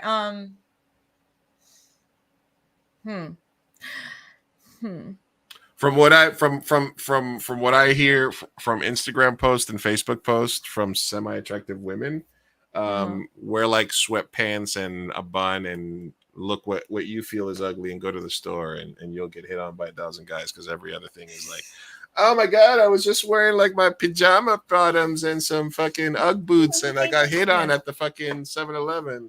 No, that's because if you're a pretty girl, you can wear anything and guys will flock. They'll hit on you no matter what, anywhere, all the time.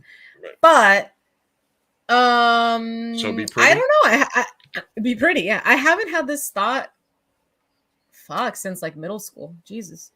Oh, the days when I was boy crazy. Have a great personality and look pretty. And then make yourself available. And you know what? Feminism. You hit on them. Whatever. I don't know. As a man, yeah, honestly, like, just be confident. Don't give a fuck. If you like a guy, say hi. You see a girl sitting by herself in a coffee shop. How do you open? It's weird because, like, as a bisexual woman, I have issues with women. Like, I'm like, what do I do with pretty girls? But then I've literally never thought, like, how do I hit on a guy? Or, like, how do I get... Just look pretty and flirt. Flirt your face off. Well, as a man, what's your thought process? Listen, as a guy who often is... Guys are very bad at reading signals for the most part. You know, since they're mostly taught to be like on the offensive, they're more thinking about how you're responding to what they're doing, you know, whether you're impressed with them and stuff like that. So sometimes you need to be a little bit less subtle. Number one, depends on the situation. If it's at work, you know, laugh at their jokes a little bit, you know, just sort of try to be around stuff like that. Do stuff, participate in life is the advice I give guys. So I'm going to give the same advice to girls. Go participate in life. Go out to happy hour. Go to concerts. Join a bowling league. What is it that you don't force yourself into a hobby that you hate just to meet people? But there's got to be stuff out there that you like, right? Even if it's something geeky. Like if it's a hobby, pick a hobby that you have that's not girly and sort of incorporate that, and you will find a crowd of mostly dudes that are into that. And at least you'll have something to talk about, and hopefully some of those guys will kid on you. Now, what if it's a gay man? No, let me finish up with the regular. Let me finish up with the stuff I actually know about first. The other thing is, if there's a girl and I'm trying to figure out whether or not I should go talk to her in a situation, it's all about the eye contact and the look over. So if you're at opposite ends of the bar, that's the clearest signal that she's at least aware that you exist and you're there. So if you're sitting with your friends or you're sitting at a bar, just like, take a look at the fucking person, whether they're sitting with their friends or they're at the other end of the bar or the stuff like that. Just try to make a couple of casual contact, make some eye contact, but don't stare too long. There's a subtle difference between making eye contact and staring like you're a serial killer, and then sort of see if they bite. Yep. Yeah. Honestly, it's pretty universal. I feel like for me, with guys and girls, eye contact is a huge one. And listen, whether you're pretty, you're not, you're a fucking 2 or a 10, doesn't matter. People are going to either want you or not. Now, here's the thing. If they don't want you, you will know, and just chill. You don't have to keep pursuing or get down on yourself. Plenty of fish in the sea. All right. So the reason why I say that is because, especially in the lesbian community, some women are very specific about preferences. So they'll be like, for example, I'm mostly feminine. I can be a little like whatever masculine sometimes, but I'm like mostly feminine presenting, and I like feminine presenting women. So what I get a lot of is very feminine women turning me down because they like really masculine lesbians. And you just got to be like, all right, cool, next. Like that's pretty much it, right? So what I mean to say by that is eye contact and flirt, light touches, proximity. But if it's not being reciprocated, move on. Since you want them to come to you, you can hint. And if it's not being reciprocated, move on. Move on. You know what I mean? Like Lou said, guys can miss it. So you have to be really obvious. Make sure that they know you're flirting. And yeah, if they don't reciprocate, then they're not into it. But if they reciprocate, then, go for it. Yeah. Now, if you just want guys to hit on you to make your boyfriend jealous, then just dress slutty. Push up bra. I don't know. Yeah. Oh my God, we said the same thing. Hoe it up a little bit. Just dress slutty. Hoe it up a bit. Honestly, it's so easy. You just hoe it up and guys are like, ruh-roh. Oh. Listen, what was the old joke, which was like, listen, for guys to get laid, they have to like, brush their teeth, get a haircut, dress nice, have a little bit of a game, a little bit of money, conversation skills, attractiveness. And then they have to go out and meet people, battle against the other guys, depending on if you're at a meat market like San Diego, stuff like that. Women, just do your hair and go to the bar, and pretty much like there's guys out there, man. I will say though, and this is something that like incels or like the men community just really are like, woe is me about this. I don't know why, but men tend to internalize rejection because they hit on always the hottest girl and she rejects them. Whereas with women, what you guys don't understand, as someone who like used to not be like at all pretty, we get rejected just as much. Yep. Like guys are ruthless, guys are mean. And if you go for the hot Brad Pitt in the high school, he's gonna fucking reject the shit out of you, right? So what women do is we settle for whoever's fucking available. Like, yeah, all the guys are gonna hit on people, but everyone's gonna go down a roster of who they want the most and then who they're willing to settle for. Right? Right. Do you agree? So I agree that like girls can do their hair and go to a bar, but I think that based on where they are in attractive level, guys that are ugly are also gonna flock to them. Like what I'm saying is they're not necessarily getting hit on by the guys that they want to.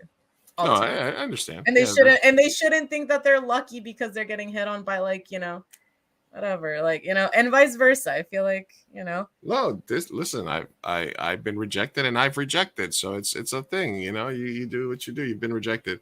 Like, because this is a comedian that did this a while ago where he's like, you should only be able to date like 2 points above your number. So if you're like a 6, you can date like a 7 or a 5. I love these conversations, but they're gonna get us canceled. Like 7 or a 5, and you can like punch a 2 in the head or something like that. Like if you're a 6, don't be trying to date a 9. You know, a 7 or maybe an 8 if you're lucky, but you might have to settle for a 6, for a 5 or a 4. I think we had this conversation when we had that video of the basketball game where there was a guy who was clearly less attractive than this like model blonde girlfriend that he proposed to, right? And my thing is, self-awareness is key. Always shoot your shot. Always shoot your shot. If you're a 4, by golly, go for that 10, man. Because also it's subjective. Beauty is in the eye of the beholder. So whatever is a 10 to you might not be a 10 to me. So shoot your shot. Always do it. But by and large, also be realistic. Don't be, I hate when men are like, oh, everyone hates me. I get rejected all the time. And I'm like, well, who do you go for? And they go for like women that are like fucking like Victoria's Secret models. And they're like, they barely make their beds, you know, like they're, you know, they don't even wear, I don't know, like they're just like a 4. And I'm like, why are you getting heartbroken? I'm like, yeah, just if you miss, it's fine. And then also, so okay, I don't want to divulge too much because I have no idea who's listening. But I used to have this friend who was objectively not a 10, a little below, right? But his preferences in women were like a strict 9 to 10. And he was like probably like a 4 or 5. Okay, and it would piss. A 10. It was a 4. He was a. It would piss me the fuck off to no end because he was miserable. And he was so miserable because he's like, no one likes me, none of all this stuff. He started one time. He dated this girl, and the girl I thought was hot. Like I was like, damn, she's fine. And then he was like nitpicky, like I don't like her hair. And I was like, she's out of your league, though, and you're not valuing her, and she's out of your league. Yeah. So anyway, people like that exist, is what I'm saying. I'm like, there's, do do you think that everybody sees themselves as at the least a 7? Does everybody sort of self-eval? I do think that people self-eval. I don't know, because well, here's the thing.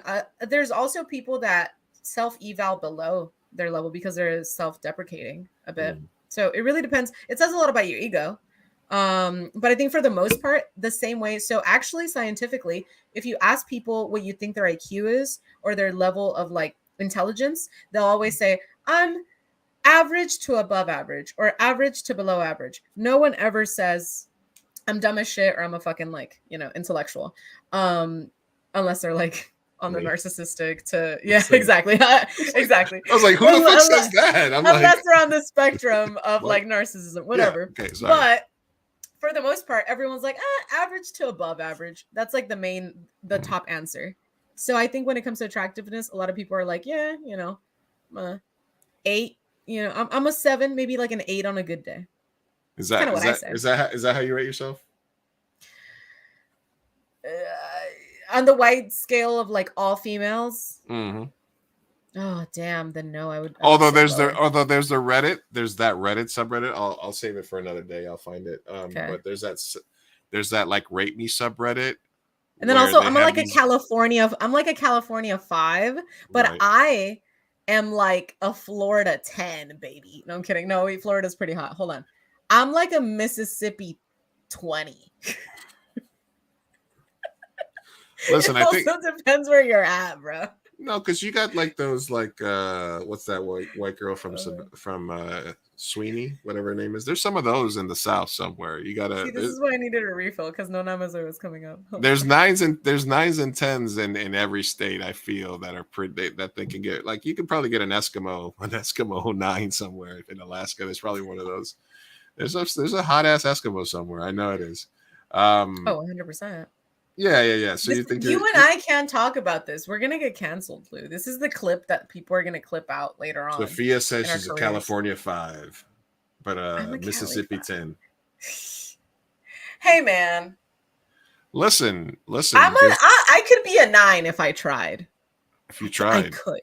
You could try. I don't try. Try. You have to gain some weight. You need a way to get a little weight. You get too skinny. I don't try. Also, that's your perspective, Lou. There's people that don't like weight. There's people that love some cushion for the pushing. You say there's people that prefer vegan Sophia? Me in particular, I don't know. I don't fucking listen. I'm so single and like I have no idea. So I don't know about me, but do I think that there's people that prefer skinny people? No, I'm talking about for you. Do you think? Well, I think hourglass. Because there's big people that get skinny that don't look as good, right? There's all that. There's people. There's also people that love bigger. I mean, I've been with tons of chicks that specifically like bigger guys. Some of it's mental, some of it's sociological, sometimes it's trauma or shit like that, or sometimes they're just into it. So, I think there's also people that like everything. So, from a perspective, like you just got to find the person that you fit with at the end of that. Exactly. Yeah. Listen, and also, no one is going to be 100% perfect for you. You're not going to be 100% perfect for other people. Everyone's always making concessions, and you just have to figure that out. But we have diverted from the point, which was, how do I get men to hit on me? We're just a couple of California 5s between the two of us. We're just a couple 10. of California 5s, 7 on a good day, Mississippi 20s. We're great. Listen, but yeah. I'm gonna move to the middle. I'm gonna go to the Midwest. No, wait. Listen, if this was like Midwest before hot. Wait, hold on. South. I'm gonna move to South. If this was like the olden days when being fat was a trait of only the rich, I'd be cleaning up, baby. And if this was the 90s where the models were like heroin chic, yeah, you'd be cleaning baby, up. That's where I'm at currently. Fiona Apple. Huh? But I drink beer too, so like listen. Fiona Manzana. Not that damn, not like that. Damn. It was a thing in the 90s, heroin chic. I'm a healthy beer drinker. Please give me some respect on my name. All right, we got 2 more questions. Let's wrap this up. All right. Okay. So just either hoe out or just participate in life and just get out there, giggle, make some eye contact, see if it works for you, and eventually the right person will come along, or it won't, and you'll just get a bunch of cats and die alone.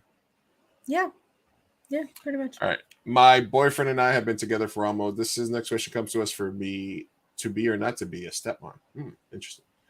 My boyfriend and I have been together for almost 9 months, and now we are both in our late 20s, and things have been, for the most part, amazing.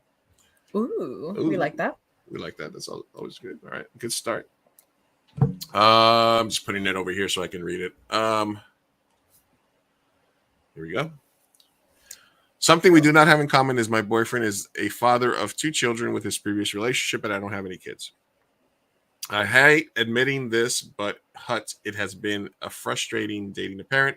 I understand that his kids will. Wait, slow down. It has been what? I think I hate admitting this. They put hut, but I'm assuming it's but. I hate admitting this, but it has been frustrating dating a parent. I understand that his kids will and should always come first, but at the same time, I can't help but to feel it's an unfair trade that he is my first priority and I'm his third. I know it sounds selfish, yeah. And to the public, I have taken on the role of the selfless stepmother, but inside it breaks me that I don't feel like I'm getting enough quality time. My needs are not a focus, and the baby mama drama is at a high most days. It's shared custody. This is my first time dating a parent, and my boyfriend never lets me forget because whenever I advocate for my needs or ask more from him, he says, I don't understand because I'm not a mother, etc. I love him, but lately it Ooh. feels like in order to be with him, I have to give up most of myself and always compromise to his needs since he has the parent card over me. Should I break up with him and find someone with less baggage, or am I being selfish from wanting more from a relationship signed to be or not to be a stepmom? How did she say how long they had been together? A million. What? What? 9 months. 9 months. Okay. And they're in their Okay. late 20s. That makes sense. Late 20s, 9 months, 2 kids, baby mama drama. Ooh, okay, Lou. This is actually pretty good for both of us because we both have dated parents. Ooh, where are you sitting at with this? I know where I'm sitting at. Where are you sitting? All right, so listen, we're all Mi Gente show's all about the single moms, right? Listen, we're pro single mom. Love single moms. Love the single This mom. is a single daddy though. Okay, but yeah, continue. Yeah, this is a single daddy though. But so we're all for the single moms. I guess you said it yourself. When you decide to date a single mom and when you decide to date a single dad, this is what comes with it. This is what comes with it. For guys, you have to be really careful because sometimes there's crazy ass baby daddies out there that are stalking and fucking shit like that, and you can get baby mamas too. I'm gonna say that much. Baby mamas too. Like, figure out what their relationship with their previous partner says about them as a person. You know, are they talking shit about their baby mama in front of their kids? How are they with their kids? If you're in your 20s, listen, the ghetto response to this is get pregnant and have a baby with him. Oh shit, that's the ghetto response. Okay. That's the ghetto response. That's the ghetto-fied answer. Get pregnant by him so that you have a kid. Now you're on equal footing. Now the new baby is gonna take precedent. He can't deny you the time because you're the mom of his child. Oof. But then you're fucking deep in there because you're in a fucking trouble, basically, with the thing, Shit, my ghetto response is way different, but okay. But so that's like if you want to give you some dirty ass advice, get pregnant, have his kid, fuck the whole thing up and see where it goes. But you're in your 20s. This is what happens. This is what dating a single mom and dad is about. It's got a lot of benefits. And if you get attached to the kid, it's got some things because you can have these parental feelings and moments and not really have your kids, but you can still test the waters of what you would be like as a mother or father, right? But take a look at how his relationship is with his ex-partner. Take a look at how the relationship with his kids, and then figure out if you're willing to play that role of the supportive girlfriend of a single father. Right. And you say it, everybody's looking at you. So in some essence, you are enjoying that role because you're saying everybody's looking at me like I'm this cool stepmom and I'm playing my role as the stepmother after a year, right? But she also admitted to like how deep down she hates it. Yeah, she hates it. And you have baby mama drama. This is basically, it comes down to this. Is the juice worth the squeeze? Is being the stepmom, having a little bit of time with him, is your relationship strong in the sexual front? Is your relationship strong from a monetary front? Are you guys both bringing money to the equation? Whose place are you guys going to live at? Stuff like that. Like, are you living with him? Are you still have your own place? Do you still have some separation? Or is it, no, we can't go out. We can't stay out because I got to pick up my kids in the morning. Or no, I can't see you Sunday for brunch because I have my kids. Or no, I can't see you for happy hour, or we can't go to the movie because I got my kids' soccer practice. Like, what is it? The issue is it that he's not dropping everything and he's not there for you as a boyfriend? Is he not texting you back fast enough? Is he not there for you? Or is he not giving you emotional support? Because if you're giving him emotional support, you're playing the stepmom. Thanks, Paul. Yeah, we're in a minute. Then if you're playing that role as the emotional support stepmom, but you're also having these issues, then that's what it kind of says about you and them. So that would be my advice. Analyze the situation, figure out what role you're playing, figure out if you're comfortable playing a role, is the juice worth the squeeze, and then sort of make a decision. You're still in your 20s. you still might want to find that somewhere else, right? So just figure out if it's 9 months and you don't have an emotional connection with the kids, then what does that say about you? That's what I was gonna say. Yeah. Well, do you have anything more to say? No, that's it. Go ahead. I can give you. Like I said, and the other answer is get pregnant, pull the goalie, as they say, pull the goalie. Oh my God, I don't know what happened. I have an accidental pregnancy. I don't believe in abortion. We live in a red state. Have the baby. There you go. And then now you're in there like somewhere. Right. Yeah. I'm gonna say dump him. I'm gonna say kindly dump him. But Wait, is this because you have insight? Is this because you have insight in the situation, or is this your advice? No. I swear to God, I don't have insight to this one. But what got me was when it's a she, right? She said 9 months, late 20s. He uses the parent card a lot because I'm not a mother. That pisses me off to no end. Okay. So a couple things. Yes, you're being selfish. Yes, you're allowed to be selfish though. And that's one thing that like I wish I was. I'm at full transparency. I've dated 3 parents, all right, in the past, male and female. And it's been a very different experience with all of them, depending on the baby mama, baby daddy drama, depending on how many kids, depending on all of that. So it's hard. I'm so sorry for what you're going through. It's very hard being a step parent or even dating a parent. Maybe you haven't taken the step parent role. It doesn't sound like you have. Maybe you have a great relationship with the kids. I don't know. But regardless, I have come to the opinion that yes, you can have a very thank you, Mello. But yes, you can have a very lovely. First of all, I think step parents, when done correctly, selfless, like beautiful, amazing human beings. But I think that it really takes a certain type of person to be that selfless. Because if you're in your 20s and you're dating a parent with 2 children who has a baby mama in the picture, and it seems like you're giving up a lot, which is what you said. And I don't think it's selfish to like want a normal relationship. The relationship that you could have with someone without kids is like, you are sort of like the priority. You are going to be able to travel together. You're going to be able to do weekend trips. You're going to be able to do all of these things. And when you date a parent, that all goes out the window. It's the babies first. You have to be the step parent, like not necessarily in relation to the kids, but what I mean is you have to be sensitive of the fact that they are a parent and that's their first job. You come second. So that takes a big person. If you're ready emotionally to do that, kudos to you and do it and stick around. But it sounds like you're not. It sounds like it's bothering you. It sounds like the dad is holding that card against you. And it sounds like you're both on separate paths. And I think that you should date someone without children and he should date someone with children.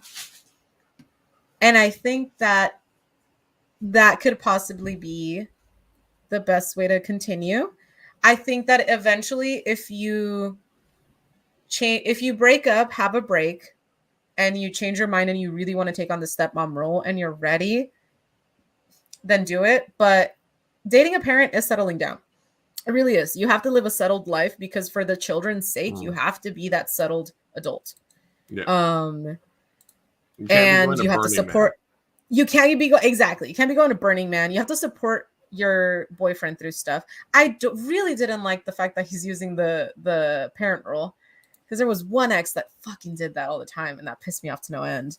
Okay. So that's why I'm like, just dump him. Honestly, dump him. Give it a break for a bit.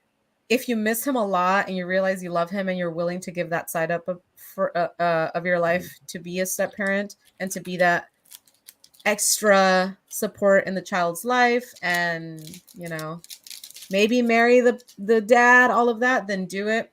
If you rather live your life, find another partner, have a baby, and then maybe once you have a child, you can both co-parent together. That's an option. But yeah, it takes a lot to be a step parent. And you just have to really, really analyze if you're ready. You know what I mean? Fuck them. As Anakin Skywalker once said, fuck them kids.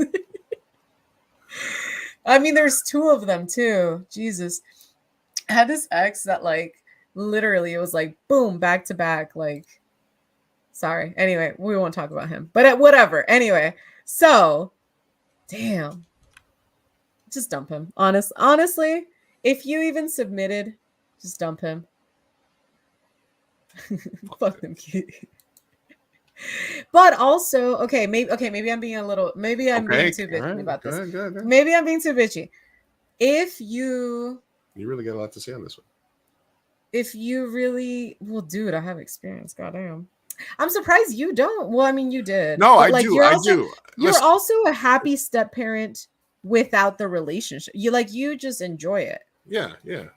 The same reason I enjoy being an uncle, because I get to be paternal, I get to have interactions, and I don't, and you don't have to take it home with you, because I have a very single life that I have. But the thing about the step parent is they take it home because they're like, well, I don't know if they're living together, but I'm like, they're together, right? Yeah. So like, yeah. No, listen. The thing is that honestly, it's about the kids, honestly, because if you're having these feelings about should I dump them, that's probably a good time to get out of their lives, right? Because you're doing them a disservice if you keep rotating people in his life.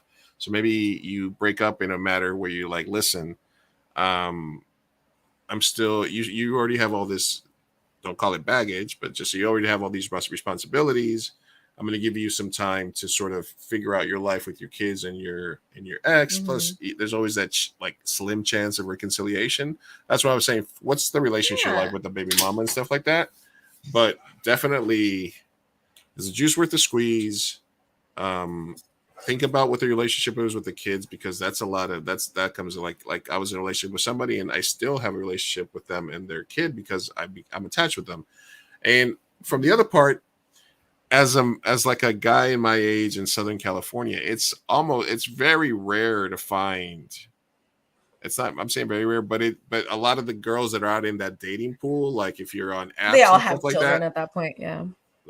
It's hard to find like a 30-year-old Mexican chick in Southern California that doesn't have 1 or 2 kids. You know what I mean? So it's like the dating pool is populated, and it's going to be easier to find guys with no kids than it is to find women, obviously, because women are the ones that have the kids. That is a fucking lie. Oh my God. Men be Really? populating with different women. Yes. Y'all just be fucking anything with no protection. And then there's 5 children with 5 different baby mamas. All right. If you took Hinge and Tinder and you looked for single moms versus single dads, do you think the numbers would be equal, or what do you think? Ooh, that's hard because I go through waves and motions, and right now I'm prioritizing women. I think men lie about children more than women. So women tend to be like on their profile, like my kids are like priority, like they're you have to love kids to be with me. Whereas with men, I've been on dates with men where like they don't tell me they have kids until like fucking, way down the road, and I'm like, what the fuck? If I was meeting somebody new, would I, because my situation, like, do you think I would have to tell them that I have kids, or can I just be like, oh, it's just, In your situation? Mm-hmm. You would have to tell them that, well, not that you have kids, but like the situation with your ex, and yeah, of course, you would have to mention it. And they would have to be okay with that. Yeah. Oh, yeah, absolutely. Because they wouldn't have to necessarily. That's like a 2nd, 3rd degree separation. So they wouldn't have to. Yeah, and I guess you are co-parent. You are co-parenting. But see, that's the thing, because you took the responsibility without the relationship, and it sounds like this girl wants a relationship without the responsibility. Yeah, exactly. So you guys are almost on like polar opposite situations. Plus, the guy, if there was a guy and. Like I'm surprised he hasn't dumped you, because if there was a situation where somebody was like, listen, I need more of your time, I don't know. It seems the relationship might be a little toxic, because he's with somebody that's not letting him prioritize his kids. you're with somebody forcing them, not trying to get them to prioritize you more with the kids. You want a relationship. You might be right, Sophia. This might be like I think, like I said, I think the measured breakup, like let's give ourselves some space and stuff like that to see if we really want to settle down. Yeah. And then give yourself some space. You might be able to find somebody that wants to start something new, or just get pregnant. Yeah. Pull the goalie. Or that, honestly, that would add to the telenovela, and please come back to us if you do get pregnant, and tell us about that. But no, realistically, I've just seen this like a billion times because like not only you, not only me, not only all of my friends, but like everyone's like dating people with kids or meeting people with kids or whatever. Yeah, especially as you get older, it gets more normalized. But what I've also realized is like, you know, it's difficult. Like, damn, sometimes you want different things. So I see if the guy submitted this and was like, damn, my fucking overbearing girlfriend doesn't let me spend time with my children. Doesn't recognize that I'm a dad and keeps trying to do it for my kids. Then I'd be more sympathetic to him. But since the girl did it, and what got me was the fact that he holds the card over her, that shit got me. Oh, because I hate that. I'm not gonna talk shit. Don't hold it over. Don't do it. Yeah, don't use your kids as a weapon. I'm not gonna do that. But Jesus, I get it. By golly. So just dump. Just break up. And I'm not saying that because you guys aren't meant to be. I'm not saying that because you hate the children or the guy is a terrible father or a good father. None of that matters. What I'm saying is like it seems like you two are leading separate lives right now. Mm-hmm. Break up. Give it some space. And if you figure out that you love him and you're ready to settle down and be a stepmom and co-parent with the baby mama, then you can come back. You know, you guys can reconciliate. Not gonna lie, he probably like doesn't have a lot of options. So too good. But I will say, who's doing who the favor? But I will say, California 6. Yeah, I'm just saying that. Like, listen. I did get a commercial the other day for single parent dating apps. They exist. So I think single parents should date each other. You know? Really? No. Listen, we're all about the single moms. So we have to advocate for single dads. Come on. The single moms. Man, I've just decided to have a lot of caveats, like a billion of them. Yeah, you twisted yourself in knots on this answer. You've been all over the place on it. I've been all over the place. Listen, I hate this. This is getting me to be existential as shit. But it's only because I've dated so many parents and they had very different experiences. Right. Okay. All right. Well, I dated multiple children. Like multiple children. No, I've dated with multiple children, with just one, with the baby parent, and then with not the baby parent present, et cetera, et cetera. Like it's just been a mix and mash that have you okay yes you have. I already know the answer to that. All right, what no, I was gonna ask you, have you dated a female parent where there was a baby daddy involved? And I already know the answer to that. So that's what I was like. Yes. Also one where the baby daddy was not involved, and got it. That was a lot different. That's the baby daddy has to see his ex dating a girl instead of a guy. I would wonder if I was like if I had a kid and then all of a sudden my ex was dating a girl instead of another guy, does that change it for the guy, the dynamic? Obviously, I don't want to know. I don't want to know. All right. Anyway, so you had dump him. Sorry. So to be or not to be a stepmom, Sophia gave you 13-minute soliloquy advice thing. There's probably bits and pieces there. I said either get pregnant and fucking steer into the curve. That is the toxic one. Don't get pregnant. Just don't do that right now. Steer into the curve and get pregnant, or evaluate the relationship at other levels and see whether or not it's worth the juice is worth the squeeze. That would be my advice. Wait, I want to add to your toxic one. Or get pregnant with someone else and then come back with the child and then be like, hey. That's gonna be a whole thing. That's gonna whole thing. And just be like, hey, we're equal. We're equal now. Would you ever pull would you ever pull the goalie if you were like dating a celebrity briefly to try to hook them in? Ooh. I can't do that. I have an IUD. Start taking Tic Tacs instead of your Was I supposed to take my birth control or a Tic Tac every day at 2:00? Dude, I've been like not having any sex with men lately, so I don't know. I can't even like visualize that. But would I with a celebrity? Sir, I'm almost 30, possibly. Gotcha, bitch. I just what? One day I meet Leo DiCaprio, like yeah, just fuck yeah. Go ahead. You know. Hey, Leo. What did Leo and this couch have in common? The fact that they would never date me because I'm old now. They don't pull out. He only dates 21-year-olds. I think he dated a 25-year-old recently. You never know. Wow. All right. Last question. As you're the ones telling me to hurry up and then you give a 20-minute answer. Well, listen, you let me get a refill. Listen, I recharge. Listen, all right, fine. Okay, we have one last question here from Luke Skywalker. Ooh. All right. His question is, or their question is, pandemic, global warming, aliens, is the universe even real, bro? All right, so this is time for Lou's existential takeaway. We're all in a rock. Continue. Are we in a simulation? If we were in a simulation, we'd be so advanced that we wouldn't know that we were in a simulation. Are we on the Truman Show? Maybe. Like, that's a good movie, but I don't think that explains it. Aliens? You know, if there's infinite timelines, if the universe is infinite, how do you understand what infinite is? How do we know it's infinite? Like, how do planes work? How do cameras work? Like, there's so many fucking questions that, like, I don't know the answers to. There's an answer to them. It's just we're too dumb. We're not engineers. We don't know.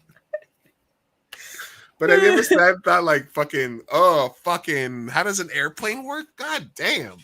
I've thought of it. I've thought of like, how do they get all of these like little camera pics? Like, how does this phone work? Listen, aliens, like, look, how fucking deluded are we and how fucking into late stage capitalism is that the fucking Congress basically confirmed that aliens exist, and in a 3.5 hour fucking stream, we haven't mentioned it once. And everybody's like, yeah, all right, cool. Can we just get healthcare though? Can you pay my student loans? Can we just not have Nazis? You know, like, we're so fucking deep into all this bullshit that's happening to us that something existential like this just kind of is like the 18th story. It's like not even on the top list of topics that we had for the week that we basically have confirmed that aliens are a thing. You know, I think, therefore I am. I exist because I think, right? I think we exist. We're here. Why we decided to create Rent when we're all fucking flying on a rock through space is beyond me. I sent you that meme, huh? Yeah. Why did we decide like why we're on a rock?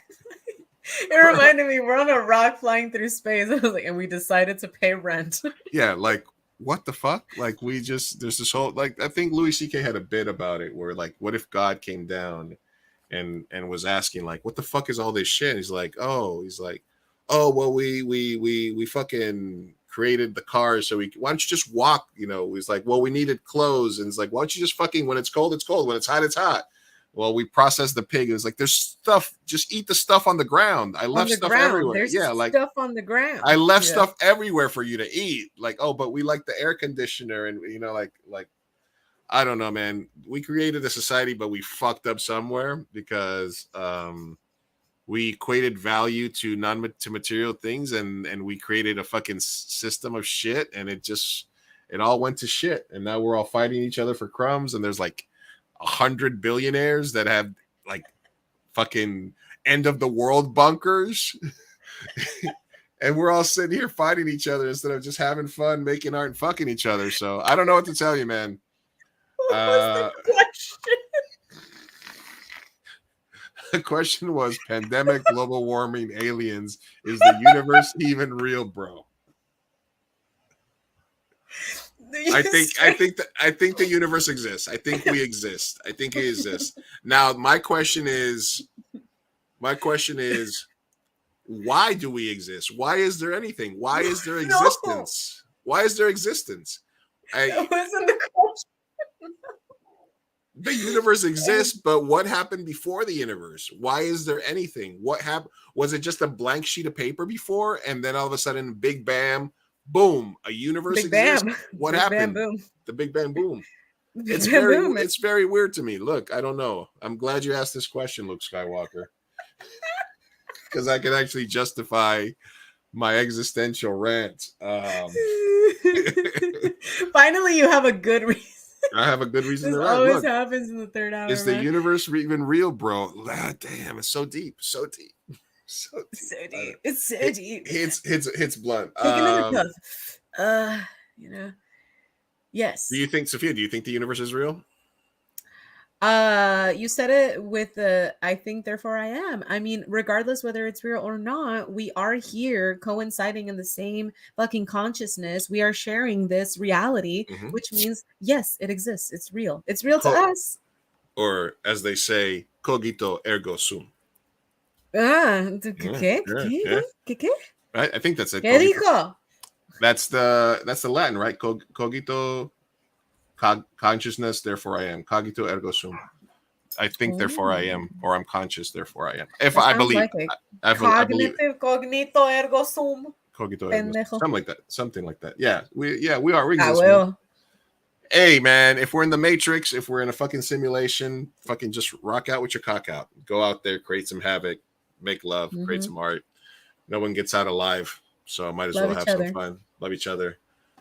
Support each other. Have fun. Have 3-hour conversations. Do whatever the fuck it is you do. Enjoy. Like and subscribe.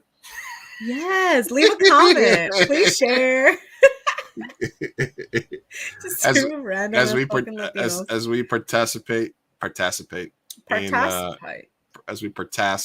in end stage capitalism. Anyway, thank you, Luke Skywalker. Thank you to be or not to be stepmom. Thank you, Esteban Julio Ricardo Montoya de la Rosa Ramirez. Yes. Everybody that commented. Thank you, Mello. Thank you, Business Lizzie. Mello, thank you for Mello just tuned in at the end because he's like they're always the fucking sloppiest at the end. I'm just gonna tune in. Thank you, Daisy C. Thank you for joining us. Vegetables. Thank you, everybody that commented, joined us today. It's a giggle fest. Love you, Mello. We'll be back next week. Check out the episodes, all the good stuff. Blah, blah, a blah, lot blah, more blah. professional because we will be talking with the beautiful Avenida Productions, Fanny and Nelson Grande. Cool. Tune in. We'll let you know when it's going live. Peace out.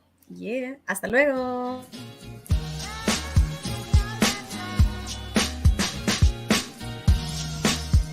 Vamos, papá, hay que irnos. Me estoy aguantando desde que pusieron el domo. Puedes esperar. Muchas personas trabajaron en esta película y solo quieren que te aprendas sus nombres de memoria.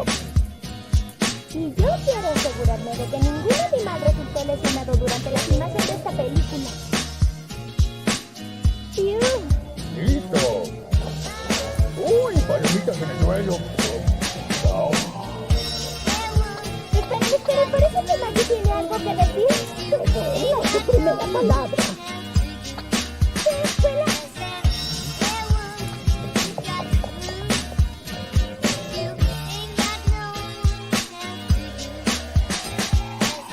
4 años de escuela de cinematografía para esto.